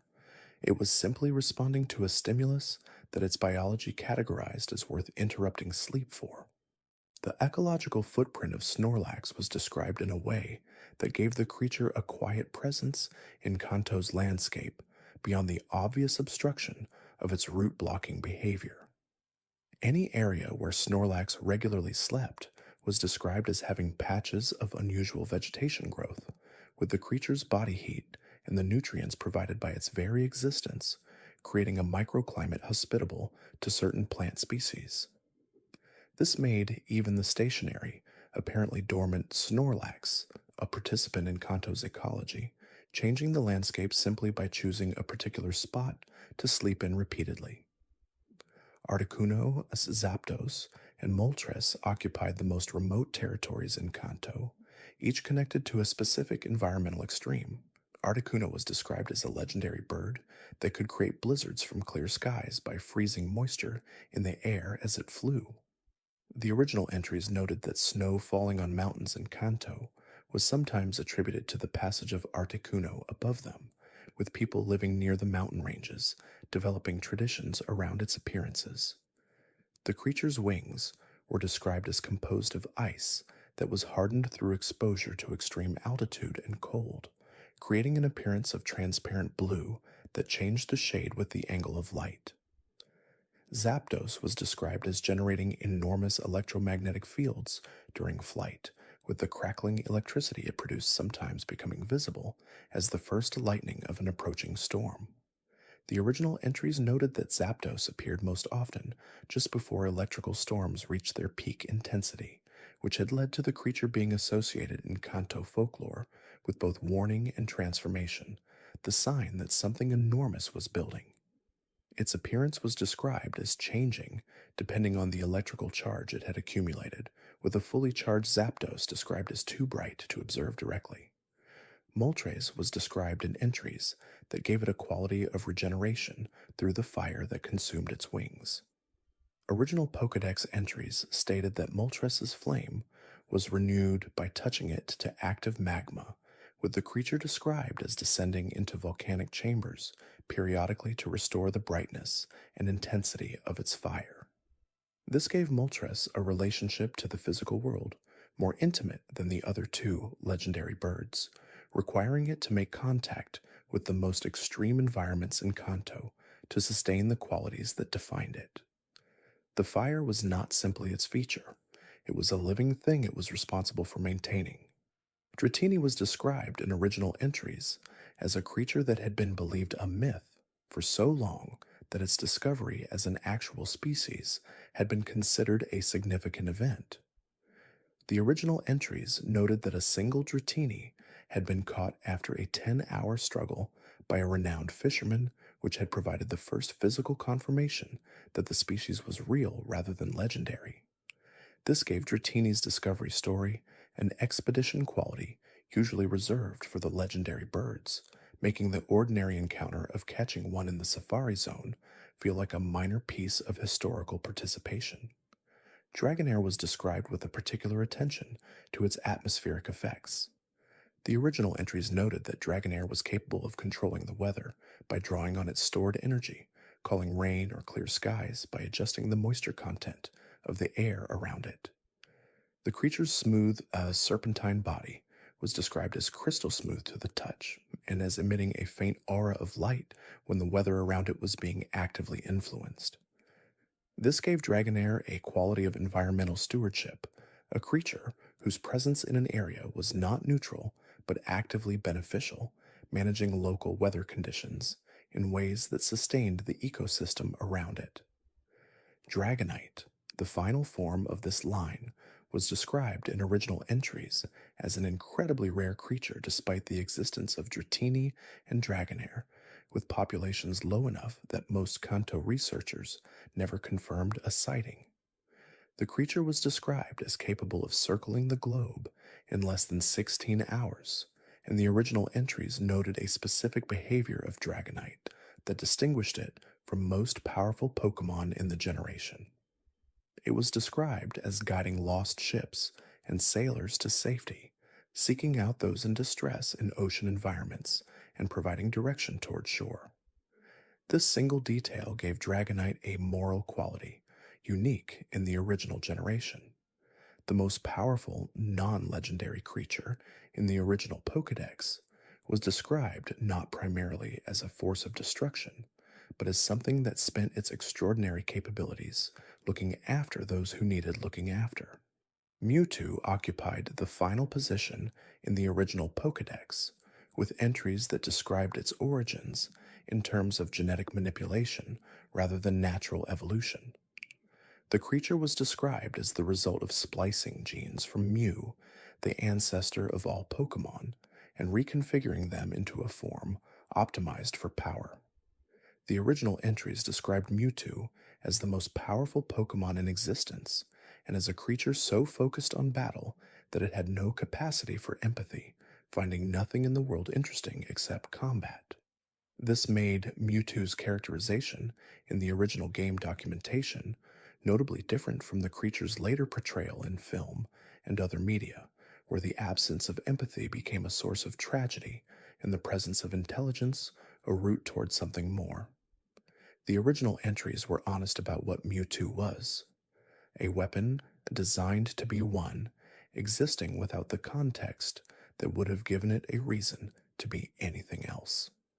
The Pokemon world had produced something capable of extraordinary harm and had given it nothing to care about. The power was complete. The life around the power was not.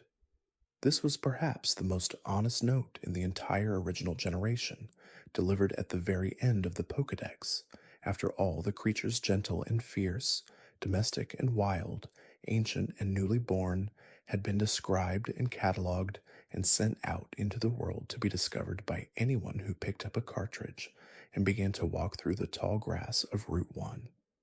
Mew, whose position outside the original 150 was itself a kind of story, was described in entries that emphasized the opposite of Mewtwo's precision. Where Mewtwo was specific, Mew was universal. The original entries described Mew as containing the genetic code of all Pokemon within its DNA, making it theoretically capable of learning and using any move known to any creature. The entries described Mew as invisible to almost all observers, using a constant psychic field to remain undetected, moving through Kanto as a presence that could never quite be confirmed. The creature was described as genuinely playful, curious about everything, and possessed of a characteristic that made it feel like the truest original in the entire generation. It appeared only to people with a pure heart, which was the kind of thing that game documentation was not supposed to say, and which made the entry feel like the end of a story that began before anyone started playing. Kanto carries its qualities in the accumulated texture of 151 creatures that were created in the most significant sense before anyone knew what they were creating. The designers of the original generation were building a world with tools they were still learning to use, describing creatures with details they could not have known would be studied for decades, and assembling a Pokédex that would become, in ways they could not have anticipated, a kind of mythology. The facts woven through these entries, the tail flames that reflected emotions, the franchise that moved through stages between anger and grief, the creatures that communicated in languages no one decoded, the ancient ones restored into a present they were not designed for. All of it was there from the beginning. Not placed there as architecture for future media or as seeds for later expansion. Simply placed there because the people making these creatures were paying attention to the world they were building, and what they found when they paid attention was a world worth taking seriously. These 151 shapes moving through pixel forests and coastal routes in the depths of caves that were pitch black in a way modern games never quite manage anymore, carry with them the feeling of something that was made with genuine care.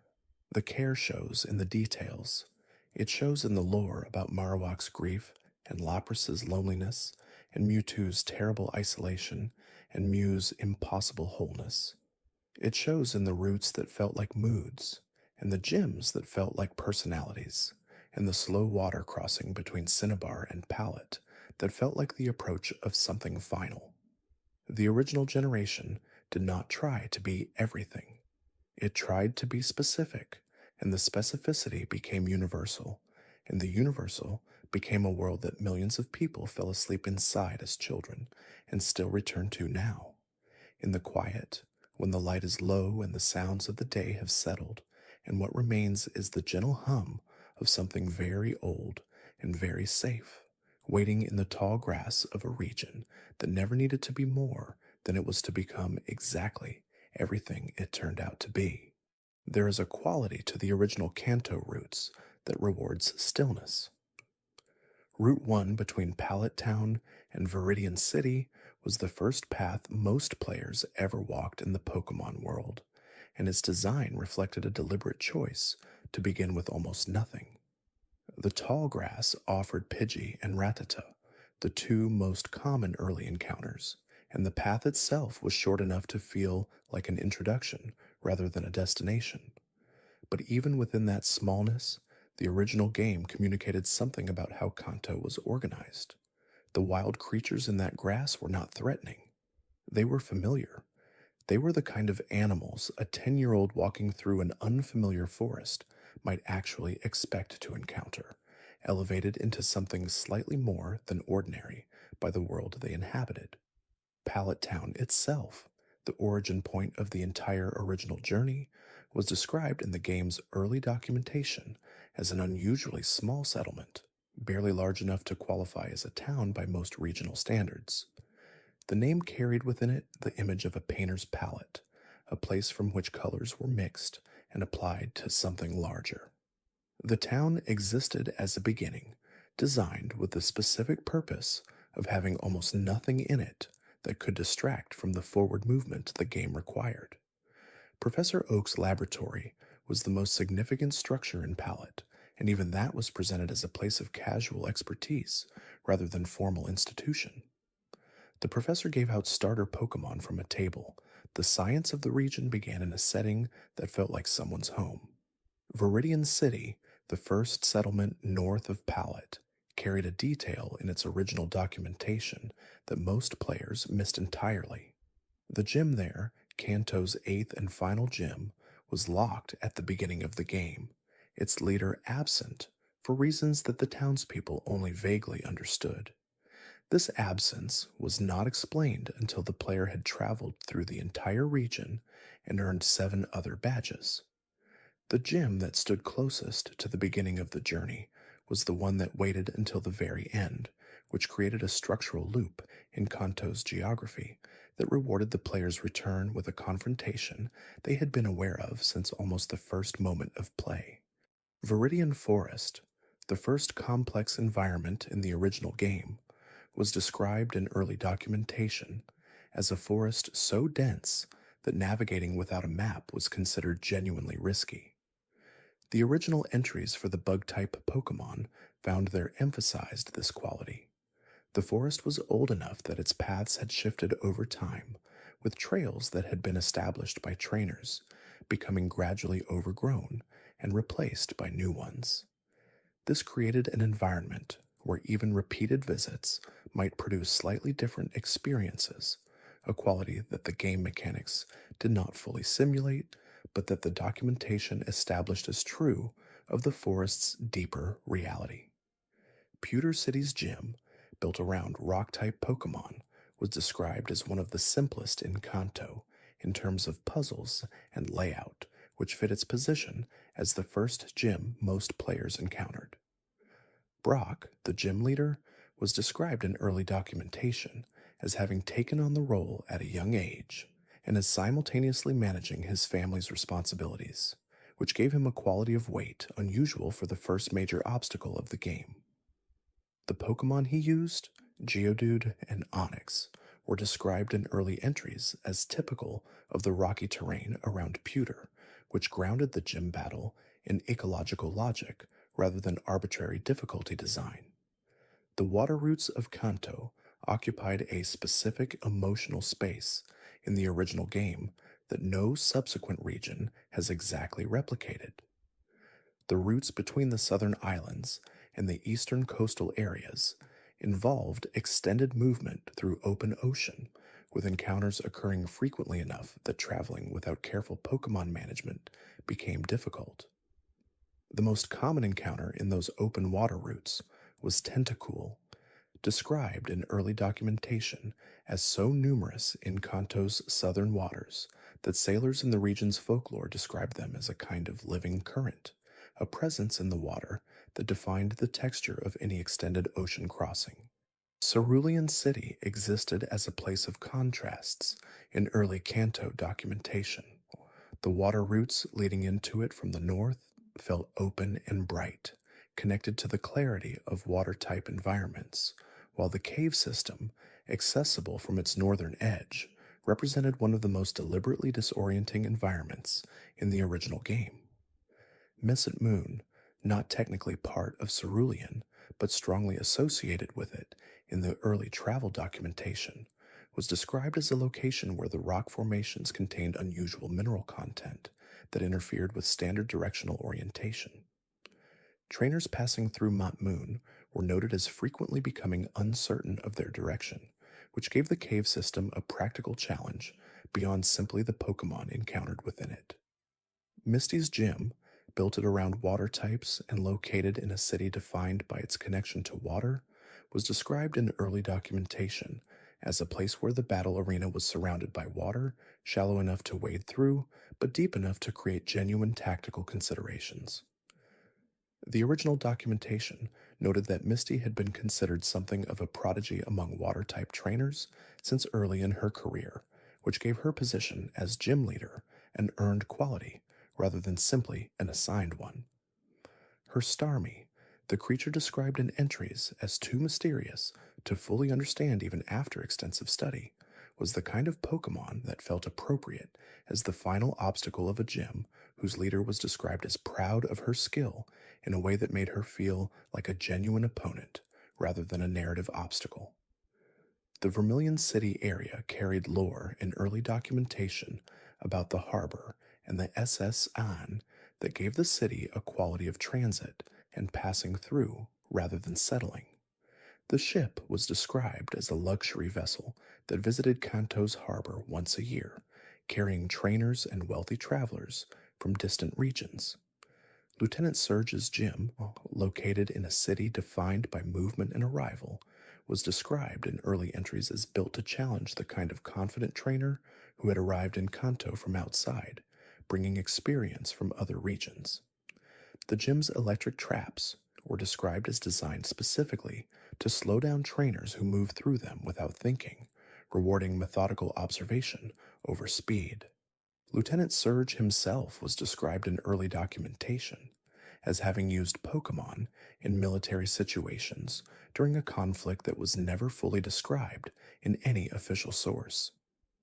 His comment in the original game about Pokemon having saved his life in a war was one of the most quietly startling pieces of lore in the entire original generation. It implied a history of Kanto and of the relationship between trainers and Pokemon that the main story never addressed. A world in which Pokemon were used in warfare was a different world than the one the game presented in ordinary gameplay, and the existence of that implication in a single piece of dialogue gave Kanto a depth that felt earned rather than inserted. Lavender Town occupied a unique position in Kanto's geography and emotional tone. The town existed as the primary location for honoring Pokemon that had died, and the Pokemon Tower within it was described in early documentation as a burial site where both wild Pokemon and those who had died in a trainer's care were interred. This gave Lavender Town a relationship to death that most settlements in the game avoided entirely. The town was not simply a location on the route between other destinations. It was a place defined by its function as a space for grief and remembrance in a world that otherwise treated Pokemon primarily as companions and combatants. The ghost-type Pokemon found in Pokemon Tower, specifically Ghastly, Haunter, and Gengar, gained a specific quality from this context. They were described not simply as ghost types encountered in a scary location, but as creatures whose presence in the tower was connected to the particular density of departed life energy in that space. The tower was not simply a location where ghosts happened to live. It was a location whose specific history had made it hospitable to the kind of creatures whose existence was predicated on proximity to what had been lost. Celadon City presented a different kind of depth in early Kanto documentation. The city was described as Kanto's largest urban area, a place where development had proceeded further than elsewhere in the region, with a department store described as offering items available nowhere else in Kanto. The game corner beneath Celadon was described in early documentation as a gambling establishment operating somewhat outside the ordinary social norms of the city, and the Team Rocket hideout beneath that created a layered spatial metaphor. Celadon was a city that presented one face to the surface and contained different things the deeper one went into it. The gym leader Erica was described in early documentation as a specialist in grass type Pokémon whose personal philosophy emphasized the patience required to raise plant based species effectively. The original entries describing her gym characterized it as a place where the air was heavy with pollen and the natural sense of flowering plants, giving it an environment that was simultaneously pleasant and slightly disorienting. The combination of Erica's patient temperament and the sensory richness of the environment she had created gave Celadon's gym a quality distinct from every other gym in the original generation, a place where the difficulty was as much about managing sensory input as about tactical decision making. Fuchsia City, home to the Safari Zone and the ninja themed gym led by Koga, occupied one of the most ecologically complex areas in the original game. The Safari Zone was described in the early documentation as a nature preserve where rare Pokémon that did not appear elsewhere in Kanto had been gathered, with the implication that these species required the protection of a managed environment to survive in a region where human development had otherwise made their habitats unavailable. This gave the Safari Zone a conservationist subtext that sat quietly beneath the game mechanics of running around throwing bait and rocks at rare Pokémon. Koga's gym was described in early documentation as designed around the concept of concealment and misdirection, with the invisible walls of the gym's interior specifically intended to disorient the trainer in the same way that a skilled ninja's environment control would disorient an opponent. The poison-type Pokémon Koga favored were described in terms that connected their toxic effects to the traditional tools of the historical ninja tradition, with the use of poison not as straightforward aggression, but as a method of creating conditions in which more precise action became possible. This gave Koga's battle philosophy a coherence that went beyond simple type preference. Cinnabar Island, located at the southern tip of Kanto's accessible territory, was described in early documentation as a place defined by the volcanic activity beneath it. The laboratory on the island was the location where fossil restoration was performed, connecting Cinnabar's geological energy directly to the biological work of bringing ancient creatures back into a present they had not been designed for. The mansion on the island is described in early documentation as abandoned and filled with documentation of Team Rocket's genetic experiments, created a specific kind of scientific horror that was unusual for the original game. The journals and documents found within described experiments on Pokémon that had not been conducted with the creature's well-being as a consideration, and the Mewtwo that resulted from those experiments was the most direct consequence of treating scientific capability as sufficient justification for use. Blaine, the fire-type gym leader of Cinnabar, was described in early documentation as a researcher who would become a gym leader after a long career studying Pokémon in academic contexts. The riddle-based format of his gym was described as reflecting a personality that found puzzles more interesting than straightforward confrontation, which gave his use of fire-type Pokémon a philosophical framing. Fire as transformation, as the force that changed what it touched, connected to Blaine's own background as someone who had spent decades studying the mechanisms of change in Pokémon biology. The Seafoam Islands, accessible via the extended water routes between Cinnabar and Fuchsia, were described in early documentation as a system of cave complexes embedded in the island rock, with underground lakes connected to the ocean floor through passages too narrow for most large creatures to navigate. The strong currents described as flowing through the caves created an environment that rewarded patience and careful navigation, and the presence of Articuno deep within the cave system connected the environmental extremity of the location to the legendary creature it housed. Articuno was not simply placed in the Seafoam Islands as an arbitrary encounter location. The cold, the isolation, the difficulty of approach, the caves that required specific mechanical solutions to navigate All of it created an approach to a legendary Pokemon that felt like arriving somewhere that had been waiting a long time for someone to earn the arrival. Victory Road, the final route between Fuchsia City and the Pokemon League, was described in early documentation as a cave system that tested everything a trainer had accumulated across the entire journey. The Pokemon encountered within it were the strongest wild creatures in Kanto, outside specific legendary locations, which created an environment where even fully prepared trainers needed to manage their resources carefully. The boulders requiring strength to move, the currents requiring surf to cross, the floors requiring flash to navigate safely, all represented a final accounting of the utility moves accumulated across the journey, with Victory Road serving as the place where every HM taught in the previous several hours of play was required once more before the league could be reached. The Elite Four of the Kanto Pokemon League were described in early documentation with a specificity about their individual philosophies that went beyond simple type preferences. Lorelei's Ice-type specialization was connected in documentation to a perspective on battle that emphasized the inevitable quality of cold, the way ice created conditions in which opponents had fewer options than they expected. Bruno's fighting-type preference was described as connected to a training philosophy that prioritized physical mastery over technical knowledge.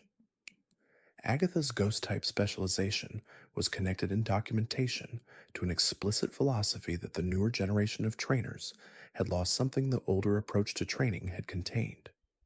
Lance's dragon-type preference was described as connected to a personal belief in the inherent superiority of the ancient lineage of dragon Pokémon over more recently developed types.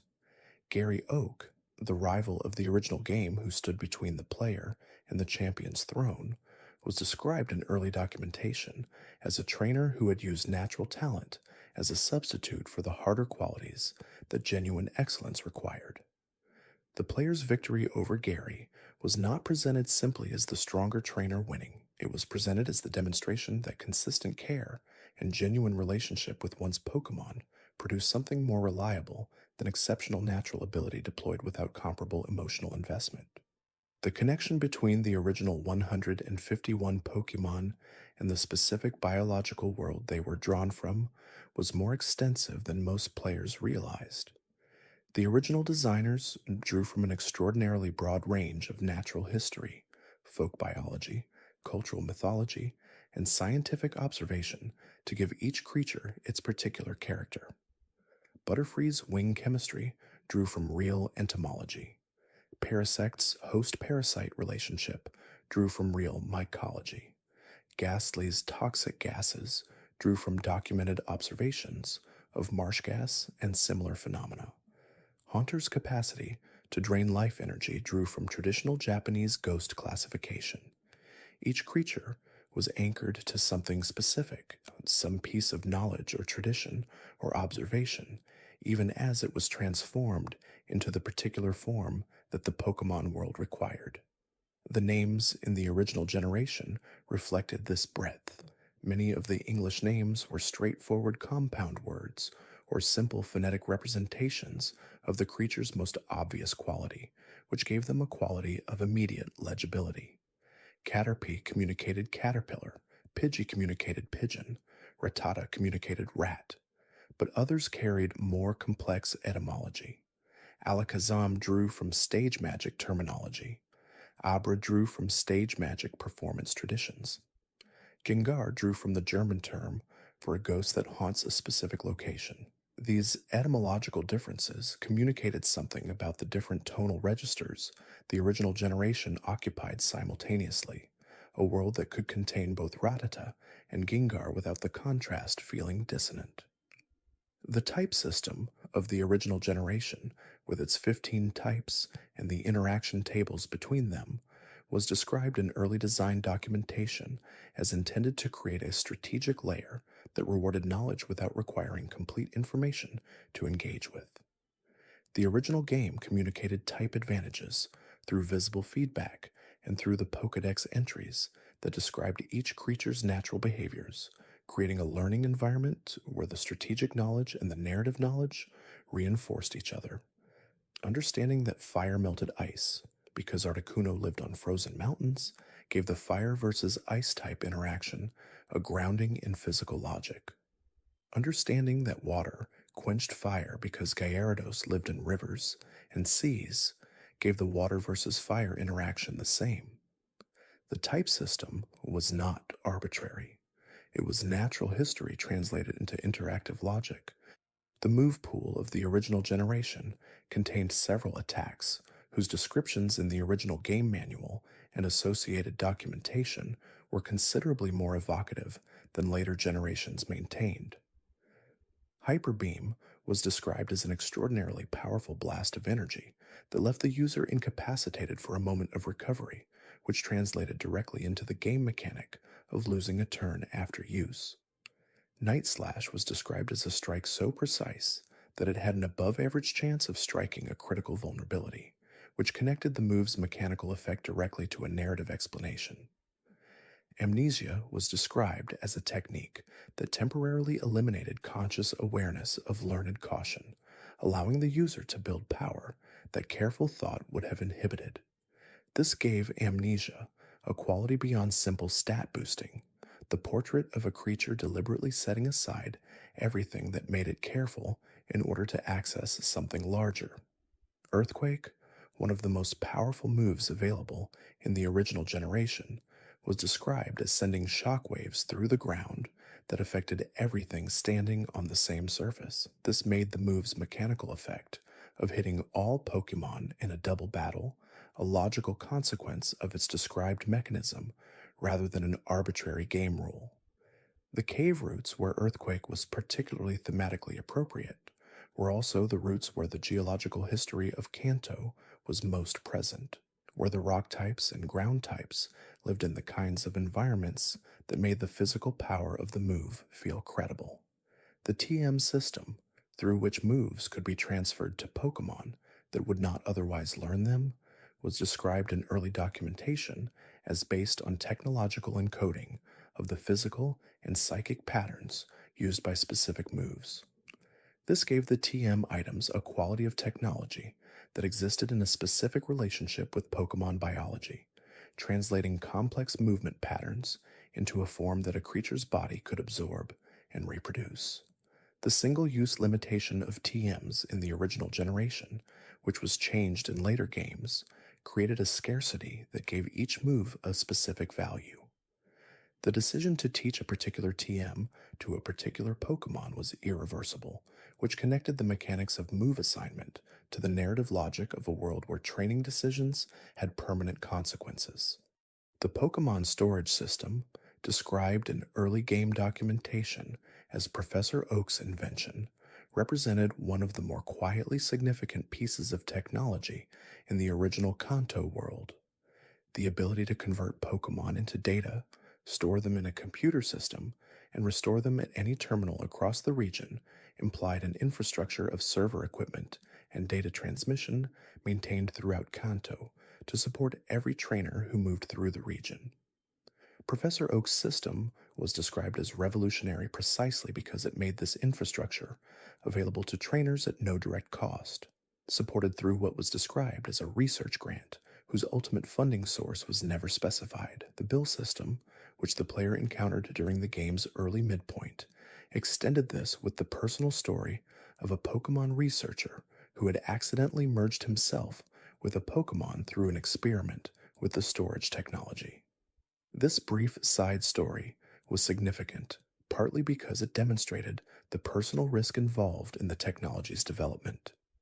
The systems that trainers used casually throughout their journey had been created through experimentation that carried genuine danger, and the person who had faced that danger most directly was a specific individual whose lab on the coast contained evidence of continued experimentation despite the risks he had already experienced. The original game's rival system, described in early documentation as providing a recurring benchmark for the player's progress, was unusual in its emotional design. The rival in the original generation was not simply an obstacle. He was described as someone with genuine talent who had been given advantages the player had not, including an earlier start and access to resources derived from his family connection to the region's foremost researcher. His consistent presence throughout the journey, appearing at key moments with a team that had been growing in parallel to the player's own, created the experience of a competition between two genuinely developing trainers, rather than a series of encounters with a static antagonist. The choice of starter Pokemon in the original generation was described in early documentation as a choice of philosophy as well as practical advantage.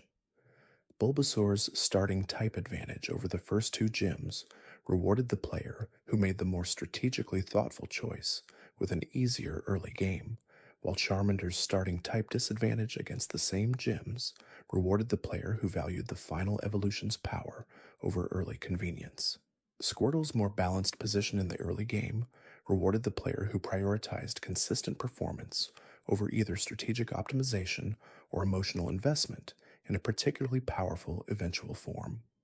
Professor Oak's Pokédex project, described in early documentation as an attempt to create a comprehensive catalog of all Pokémon in the Kanto region, framed the entire original journey as a research endeavor.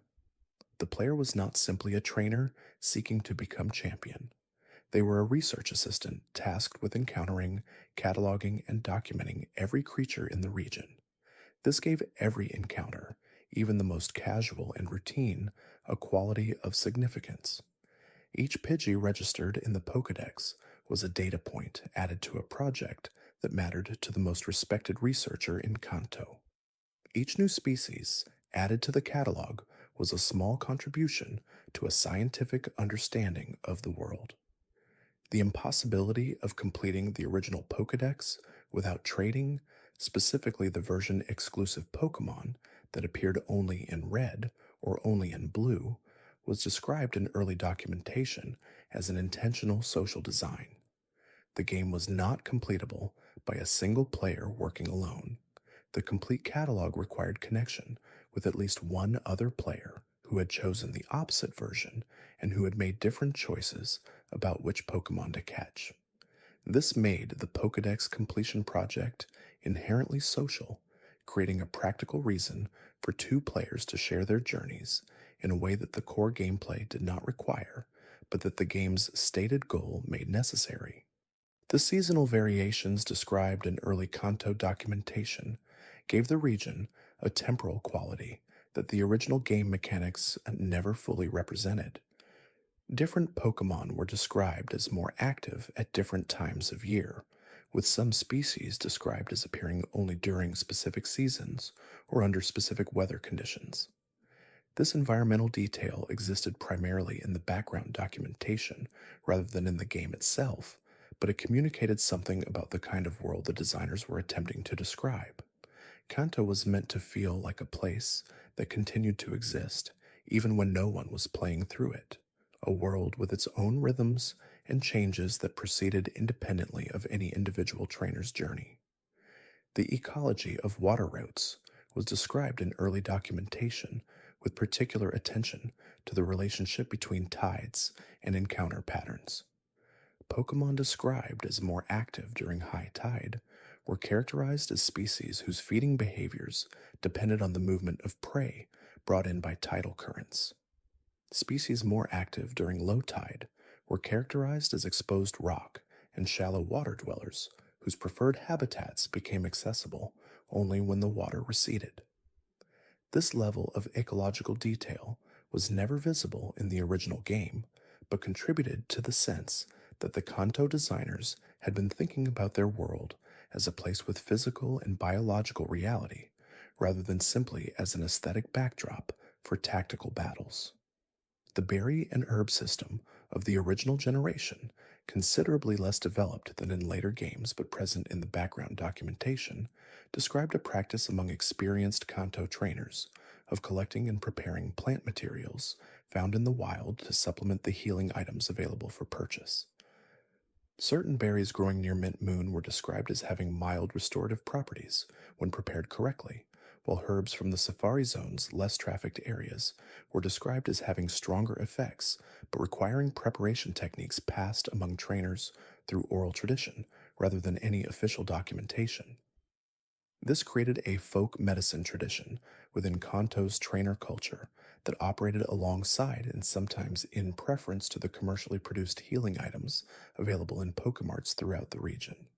The culture of Pokemon breeding, described in early documentation as primarily the domain of experienced trainers and researchers rather than casual players, was given a biological specificity that later generations would formalize into game mechanics. The original notes described certain lineages as being established among Kanto's most respected trainer families, with the parentage of specific Pokemon considered significant enough to affect the social standing of the trainer who carried them. This created a kind of bloodline culture among the more tradition-oriented segments of Kanto's trainer community, where the history of a Pokemon team was considered inseparable from its current capabilities. The relationship between Pokemon battles and the physical development of the creatures involved was described in early documentation with a care for biological plausibility that the game's straightforward level system obscured. The experience gained by a Pokemon in battle was described in early documentation as representing not simply abstract progression, but the accumulation of practical knowledge, reflexive improvement, and physical conditioning that combat experience provides for any organism that survives it. This gave the experience system a naturalistic logic. Pokemon did not simply grow stronger by participating in battles. They grew stronger because battles provided the specific stimuli needed to develop the capabilities that battles required. The permanent nature of evolution in the original generation, specifically the impossibility of reversing it or affecting its timing beyond delay, was described in early documentation as connected to the biological reality that the changes involved were cellular and systemic rather than simply behavioral. A Charizard could not return to being a Charmander any more than an adult human could return to childhood biology. The evolution represented not simply an upgrade, but a genuine biological transformation whose consequences were as permanent as any comparable change in the natural world. This gave evolution a weight in the original generation that later games sometimes softened by making it feel more like a choice and less like a biological inevitability. The bond between trainer and Pokemon, described in early documentation as the central theme of the entire original design, was given multiple forms of expression that operated at different intensities. The experience of training together, described as building mutual familiarity and trust through shared challenge. The experience of caring for a Pokemon after a difficult battle, described as communicating reliability and investment. The experience of the Pokemon itself, demonstrating exceptional performance, described as expressing the confidence that comes from knowing one is genuinely valued. These three forms of bond building were presented in early documentation as creating something that the original game mechanics could only approximately simulate, a relationship between a living creature and the person responsible for its care that had consequences for both parties that extended beyond tactical advantage. There is something in the original generation that resists summary. Every time the whole of it feels close enough to describe completely, some detail surfaces that opens a new corridor. The way Dragonite navigates by the same signals Staryu uses for its celestial communication. The way Snorlax's sleeping warmth changes the plant life of whatever hillside it has chosen.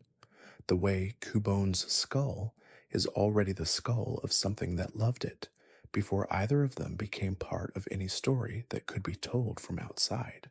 The original generation was built from an attention to small things, and the small things accumulated into something large enough that it has spent decades producing new shadows when the light is turned on it from different angles. The towns of Kanto were not simply waypoints between battles. They were described in early documentation as places with their own histories, their own relationships to the natural world around them, their own characteristic ways of engaging with the Pokemon that lived in and near them.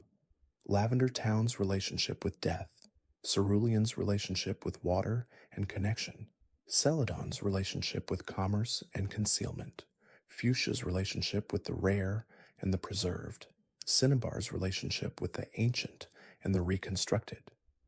Each settlement was a perspective on what the world contained, and moving between them was moving between different ways of understanding what it meant to live in a place where creatures of extraordinary capability shared the landscape with ordinary human lives.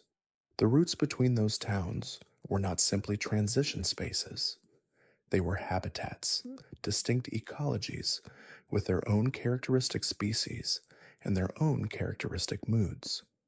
The forest routes felt different from the cave routes, which felt different from the water routes, which felt different from the mountain routes.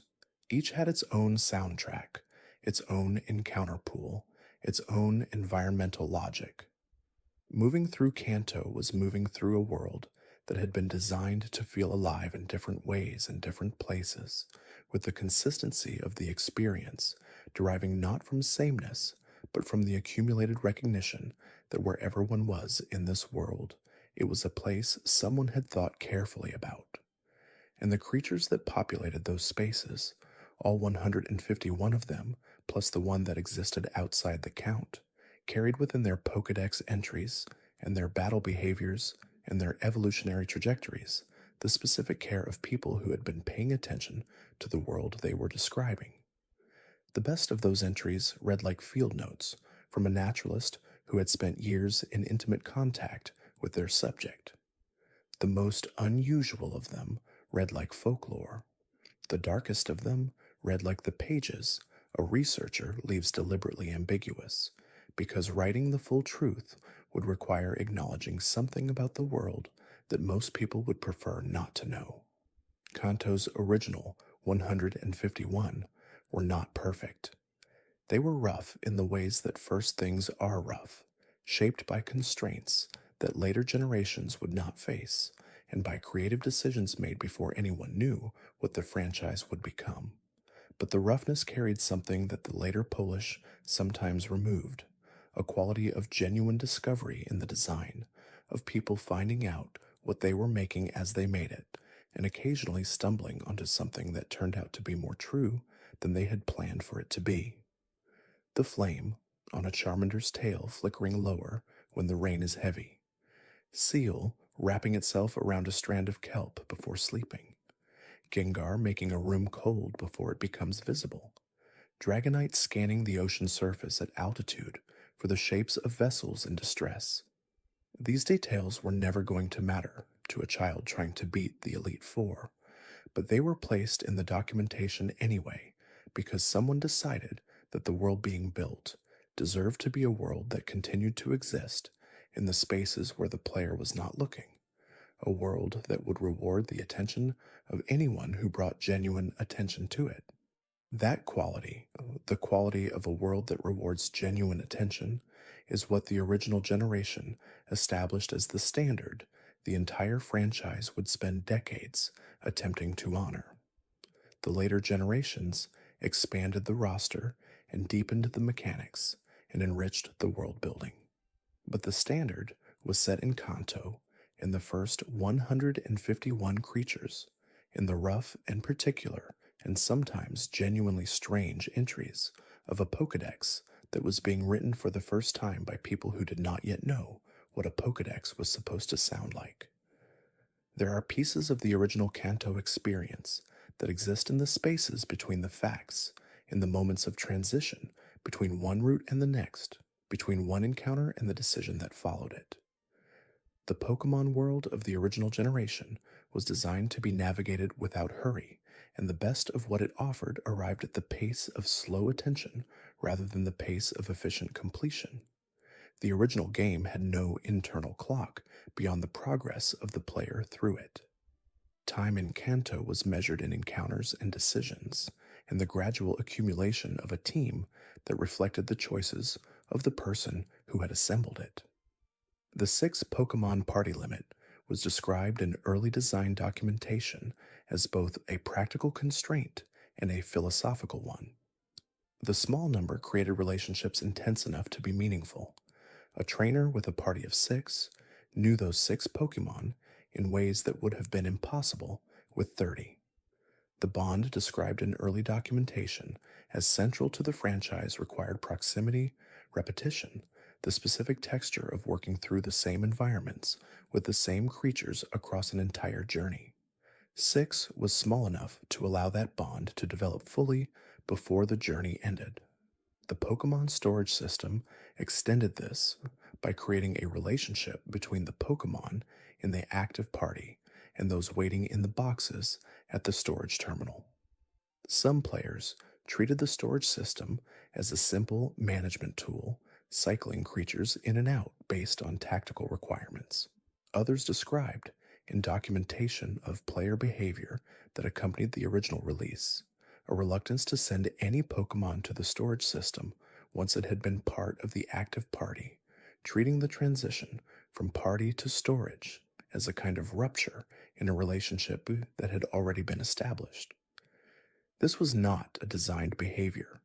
It emerged from the combination of a bond system that made the creatures feel real enough to care about, and a storage system that made the act of setting them aside feel like a choice rather than a mechanical necessity. The original Pokemon games were released in Japan in 1996, during a period when the Game Boy as a platform was considered past its technological prime. The decision to develop the original Pokemon games for the Game Boy rather than for more advanced hardware was described in early development documentation as partly practical, the development team being more comfortable with the platform's limitations and development tools, and partly philosophical, with the belief that a game about collection, exploration, and connection was better suited to a portable device that players could carry with them than to a home console that required sitting in a specific place. This portability was described in early documentation as central to the social mechanics the game was designed to support. The link cable that connected two Game Boys for trading and battling was described as creating a physical connection that mirrored the connection between the trainers using it. Trading a Pokemon required both players to be present, physically connected by the cable, making the exchange something shared rather than simply transmitted. The early documentation described this physical requirement as a feature rather than a limitation, creating a social ritual around exchange that the digital transmission systems of later generations simplified away.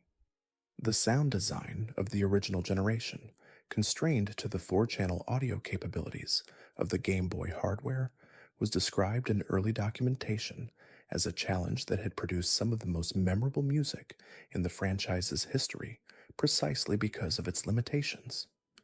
The composers working within those constraints could not rely on texture or orchestration to create emotional effect.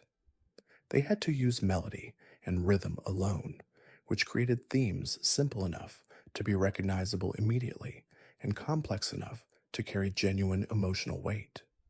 The Pokemon Center healing theme, the Pokemon Tower theme, the Pallet Town theme, the Lance Battle theme, all of these were described in early production notes as melodies that worked within their constraints by being exactly as complicated as they needed to be, and no more complicated than that. The sprite art of the original generation was described in early documentation as produced under constraints that required artists to make every pixel deliberate.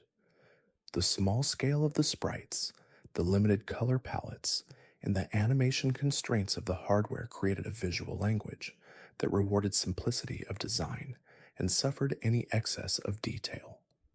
The process of translating a creature designed at full illustration scale into a working Game Boy sprite was described as requiring the identification of the single most important visual element of each design, the element that, when preserved, allowed the creature to remain recognizable even when everything else had been stripped away. For Pikachu, that element was the distinctive ear shape and the lightning bolt tail. For Gengar, it was the grin. For Lapras, it was the curve of the neck above the shell. Every sprite was a problem of reduction, and the solutions that were found to those problems shaped the visual identities of these creatures in ways that would persist through decades of increasingly detailed redesigns. The original battle interface, described in early documentation as designed to communicate essential information with minimal visual complexity, created a specific aesthetic of combat that distinguished the Pokemon battle experience from anything else in the Game Boy library. The turn based structure was not simply a mechanical choice.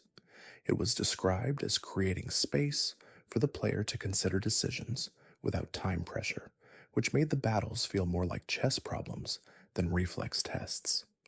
This decision oriented quality was central to the franchise's design identity and was carried forward through every subsequent generation.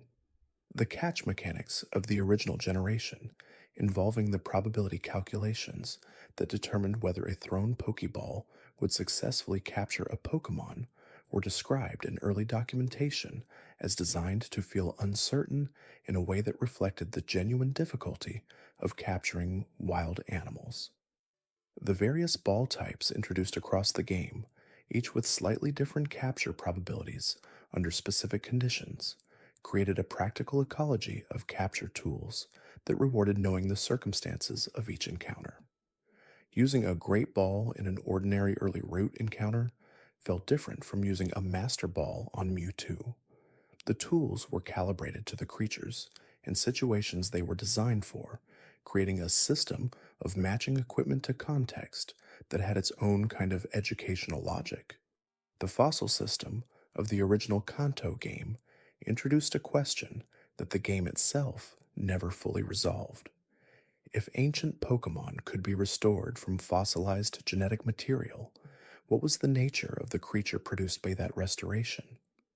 The original entries for Omanite, Kabuto, and Aerodactyl described them in terms that treated them as genuinely equivalent to the ancient creatures they had been restored from, which raised a specific philosophical issue. The creature that stood before a trainer in the Cinnabar laboratory was not the same individual that had been fossilized millions of years ago. It was a new organism, produced from the genetic blueprint of that individual, living in a world that had continued for millions of years without it. Aerodactyl's aggressive temperament, described in early entries as calibrated to an ecosystem of enormous predators that no longer existed, created the most vivid version of this temporal displacement. The creature had been restored into a world where its predatory instincts were calibrated to threats and prey that had been extinct for longer than modern human civilization had existed. This was described in early documentation not as a problem to be solved, but as a characteristic to be understood, something that made the restored Pokemon different from the wild species of the present in ways that went beyond simply the strangeness of their appearance. The EV evolution system, described in early documentation as the most deliberate expression of the original generation's interest in environmental influence on biological development, communicated a specific philosophy about the relationship between creatures and their context. Eevee was described as extraordinarily sensitive to its environment in ways that most Pokemon were not, its unstable genetic structure creating a genuine responsiveness to the specific qualities of the conditions it inhabited.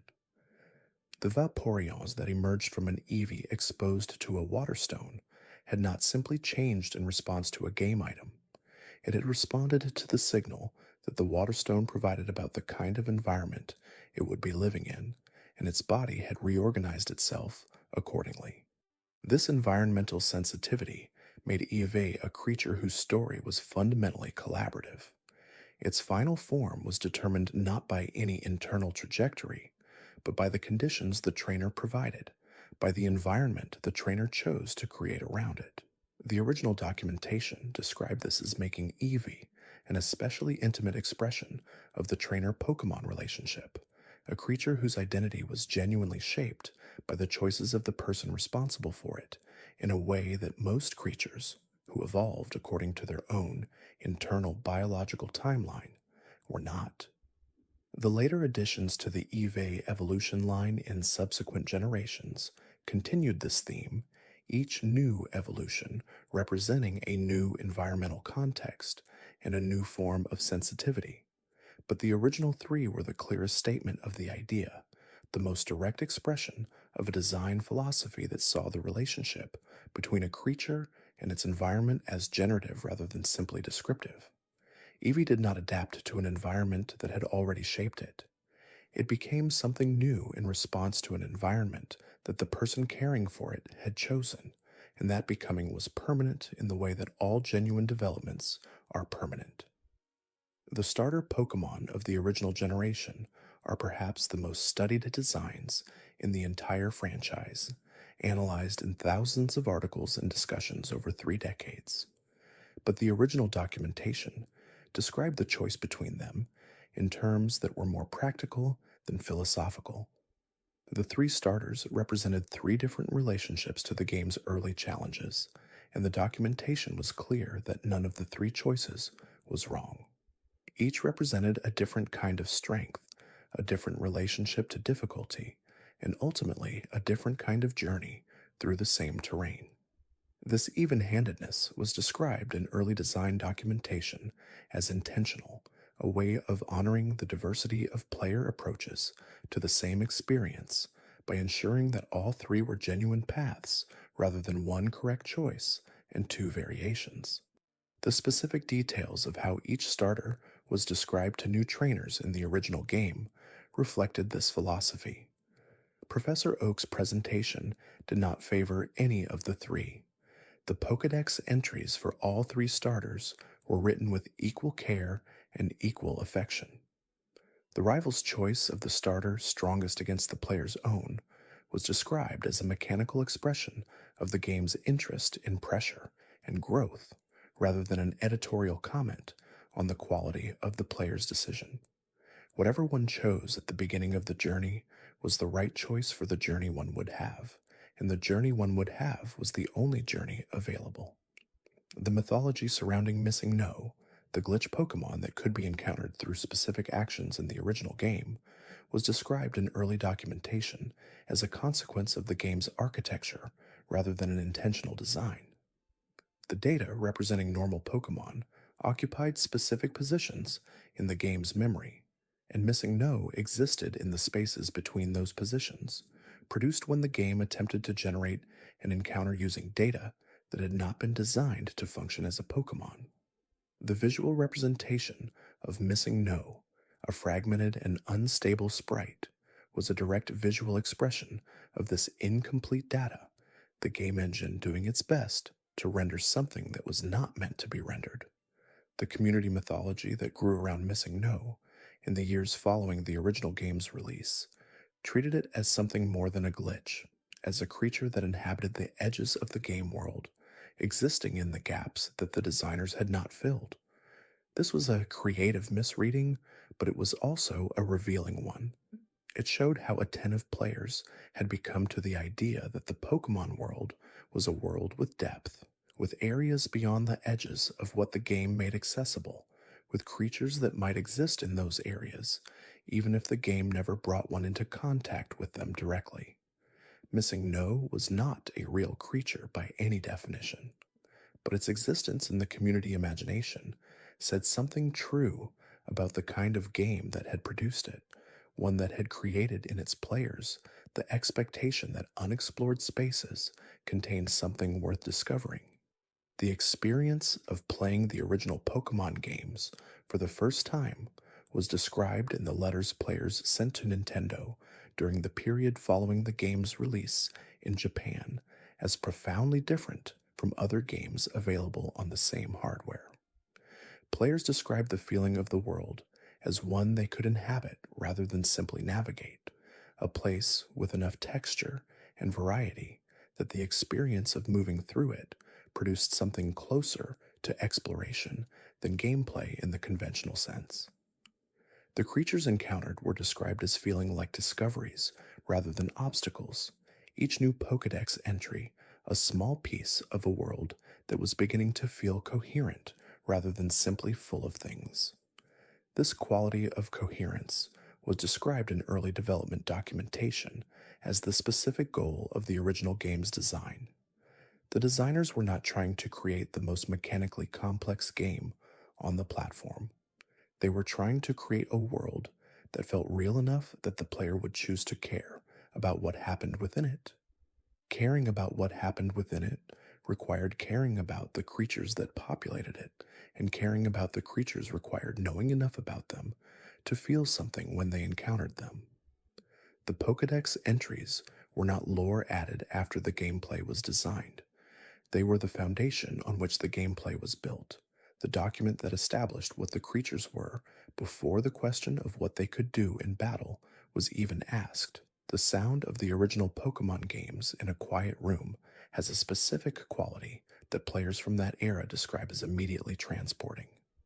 The 4-channel Game Boy audio was thin and digital in ways that modern audio systems cannot fully reproduce, but the melodies composed within those limitations were constructed with enough care that they communicated emotion clearly, despite the thinness of the medium. Pallet Town's theme was described in early production notes as intentionally peaceful, a melody designed to give players a sense of safe origin before the journey began. The composers described choosing notes that carried a quality of smallness, of something contained rather than expansive, appropriate for a starting point that the game would return to only at specific significant moments.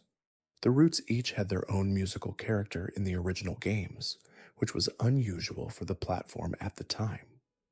Most Game Boy games used a single track for large portions of play, changing the music only when the setting changed dramatically. The original Pokemon games changed the music at every route boundary, creating a continuous musical mapping of the region that players internalized without necessarily being aware they were doing so. The music of Route 1 sounded different from the music of Route 11, and those differences created a kind of sonic geography that ran parallel to the visual geography of the map. Players who returned to the original games decades later often reported that specific melodies immediately placed them spatially within the Kanto map, the music having encoded geographical information in memory alongside the emotional associations of the experiences that had occurred in those spaces. The Pokemon Center music occupied a specific emotional position in the original soundtrack. The healing melody, played while the nurse restored the player's team, was described in early production notes as designed to communicate safety and restoration rather than simply pause. Players entering a Pokemon Center after a difficult route or a challenging gym were arriving somewhere specifically designed to feel restorative, and the music was composed to support that feeling directly. The brief duration of the animation, during which the healing melody played in full, was calibrated to be long enough to feel like genuine restoration rather than simply instantaneous reversal of damage, while short enough not to feel like an obstacle to continued play. The battle themes of the original generation created distinct emotional registers for different types of encounter. Wild Pokemon battles had a theme that felt urgent but not threatening, appropriate for encounters that were primarily opportunities rather than dangers. Trainer battles carried a theme that communicated genuine competition, a sense of two parties bringing genuine investment to the outcome. The gym leader theme escalated this to something that felt genuinely significant, with the musical change at the moment a gym battle began serving as a signal to the player that the next few minutes were going to require full attention. The Elite Four and Champion theme represented the furthest extreme of this escalation, a musical statement that the player had arrived somewhere they had been working toward for the entire journey.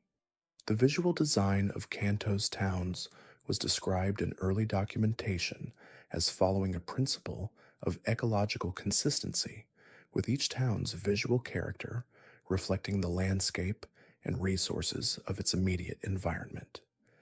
Pewter City's gray stone buildings reflected the rocky terrain of the mountains around it. Cerulean City's blue color palette reflected the water routes that defined its geography. Lavender Town's purple and gray reflected the memorial character of the tower that was its most significant structure.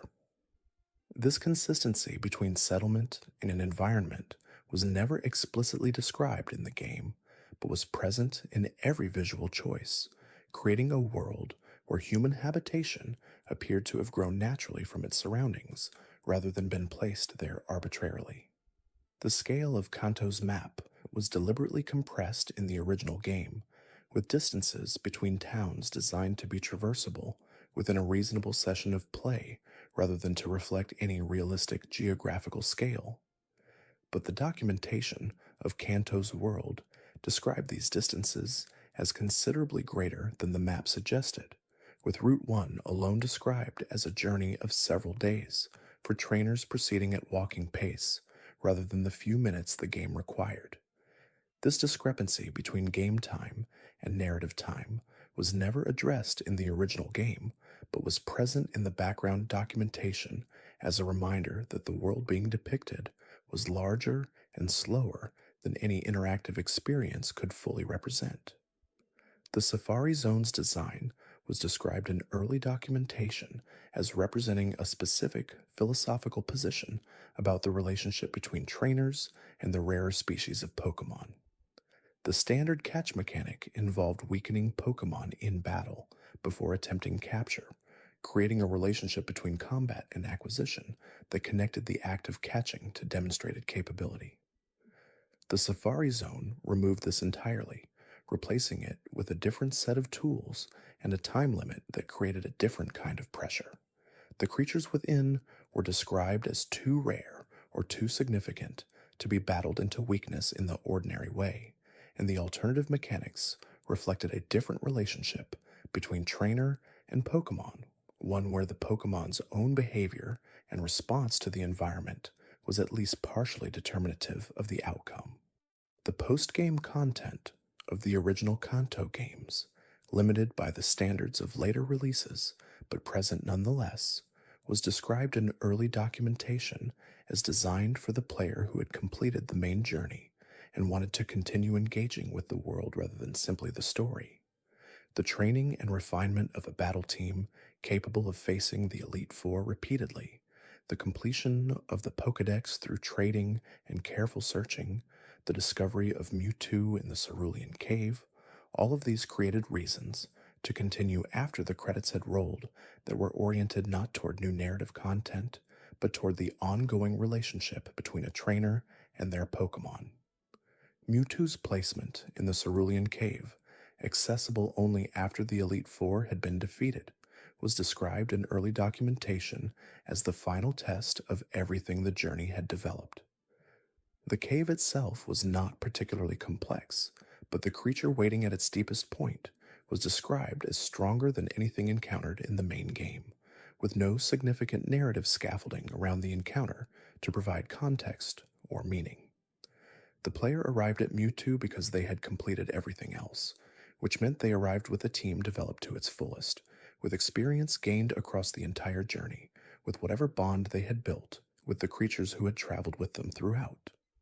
The encounter was designed to require exactly that level of preparation, and the documentation described it as the point at which the player demonstrated not simply that they had played the game, but that they had played it well. The act of catching Mewtwo rather than defeating it was described in early documentation as a choice the game made available without comment. The Master Ball, the only guaranteed capture item in the original game, was almost always held in reserve for exactly this encounter by players who understood what lay at the end of the Cerulean Cave. Using it on Mewtwo was the intended application, but using it on something earlier, on a Zapdos or a Lapras, or even on a Pokémon a player particularly wanted, without risk of failing the capture, was equally valid. The game trusted the player to manage the resource as they saw fit, creating a relationship between planning and execution that played out over the entire second half of the journey. The legendary birds occupied territories in Kanto that the documentation described as genuinely hostile to ordinary trainers.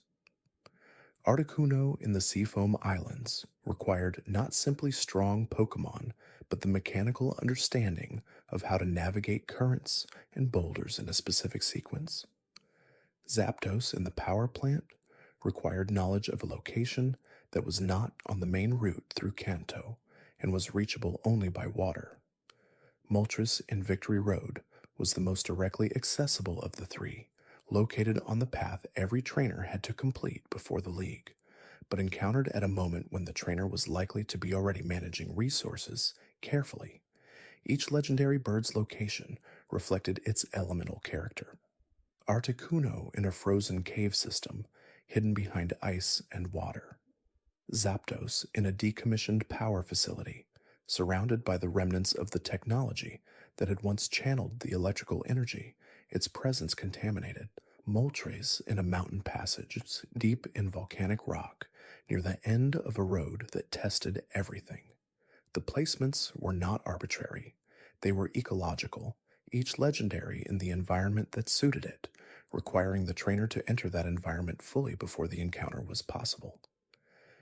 The Pokemon world's relationship to human technology was described throughout the original documentation with a consistent ambivalence. The Pokemarts that appeared in every major settlement were expressions of a commercial infrastructure that had developed alongside the trainer culture, providing the standardized items that made the journey more consistent and predictable. But the most significant items in the original game were not commercial products. They were found objects hidden in caves or given by specific people for specific reasons or produced through biological processes that had nothing to do with manufacturing. The HM moves that trainers taught their Pokemon to navigate the physical obstacles of Kanto were described in early documentation as captured expressions of behaviors that Pokemon performed naturally in the wild. Strength was not a technique invented by a human trainer. It was a recording of the physical capability that rock-type and fighting-type Pokemon demonstrated in their natural environments, encoded in a form that could be transferred to any Pokemon capable of learning it. Surf was the same, an encoding of the natural swimming capability of water-adapted Pokemon made transferable as a field technique. This framing gave the HM system a biological coherence that its game mechanical function did not require, but that made the world feel more internally consistent. The culture of Pokemon training in Kanto was described in early documentation as having developed over several generations, with the first experimental trainers appearing only a few decades before the events of the original games. This was a surprisingly recent origin for a practice described as foundational to the region's social structure, and it implied a living memory of a time before organized training, a time when Pokemon and humans coexisted in the same spaces, but without the formalized relationship of trainer and partner that the games depicted.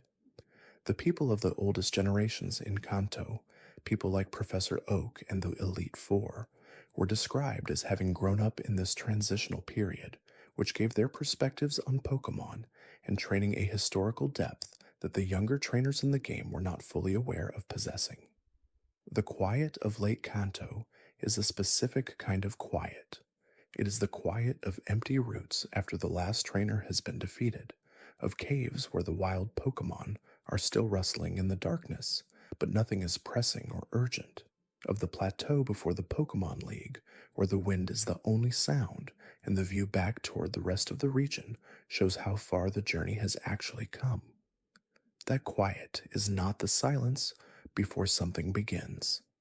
It is the quiet of something having been completed, of a version of a story that is always available to begin again from the beginning, but that having reached this point deserves a moment of simply being at its end. The first time that quiet is reached, it feels like arrival.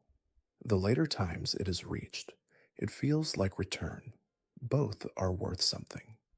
The arrival carries the immediacy of what has just been accomplished, the specific exhaustion and satisfaction of a journey that took exactly as long as it needed to take. The return carries the knowledge of what was there before, the ability to notice things that the first visit was moving too quickly to observe, the particular pleasure of encountering something familiar and finding that it is still exactly what memory said it was. Kanto is a region that rewards return. It is a region that holds its details lightly, offering them freely to anyone who looks, but not pressing them on anyone who prefers simply to move through. It is a region where the creatures in the tall grass are both obstacles and invitations, where the routes between towns are both challenges and landscapes, where the gyms are both tests and introductions to people who have built their lives around the specific qualities of particular kinds of Pokemon. It is a region that was built by people who were paying attention to the world they were creating, and whose attention communicated itself through the world to anyone who was paying attention in return. The original 151 have been joined over the years by hundreds of others, and the world that began in Kanto has expanded into something the original designers could not have fully anticipated. But the first 151 are still there, in the tall grass of Route 1 and the depths of Cerulean Cave and the frozen passages of the Seafoam Islands, waiting with the patience of things that have been there a very long time and expect to be there for a very long time more. They are the foundation that everything built since has rested on, the creatures that established what a Pokemon was and could be before any of the later elaborations were possible. Whatever brings someone back to them, whether it is nostalgia or curiosity or the specific pleasure of falling asleep to the quiet narration of things that have always been true about a world that never existed except in the imagination of everyone who has ever been inside it. The journey is always available.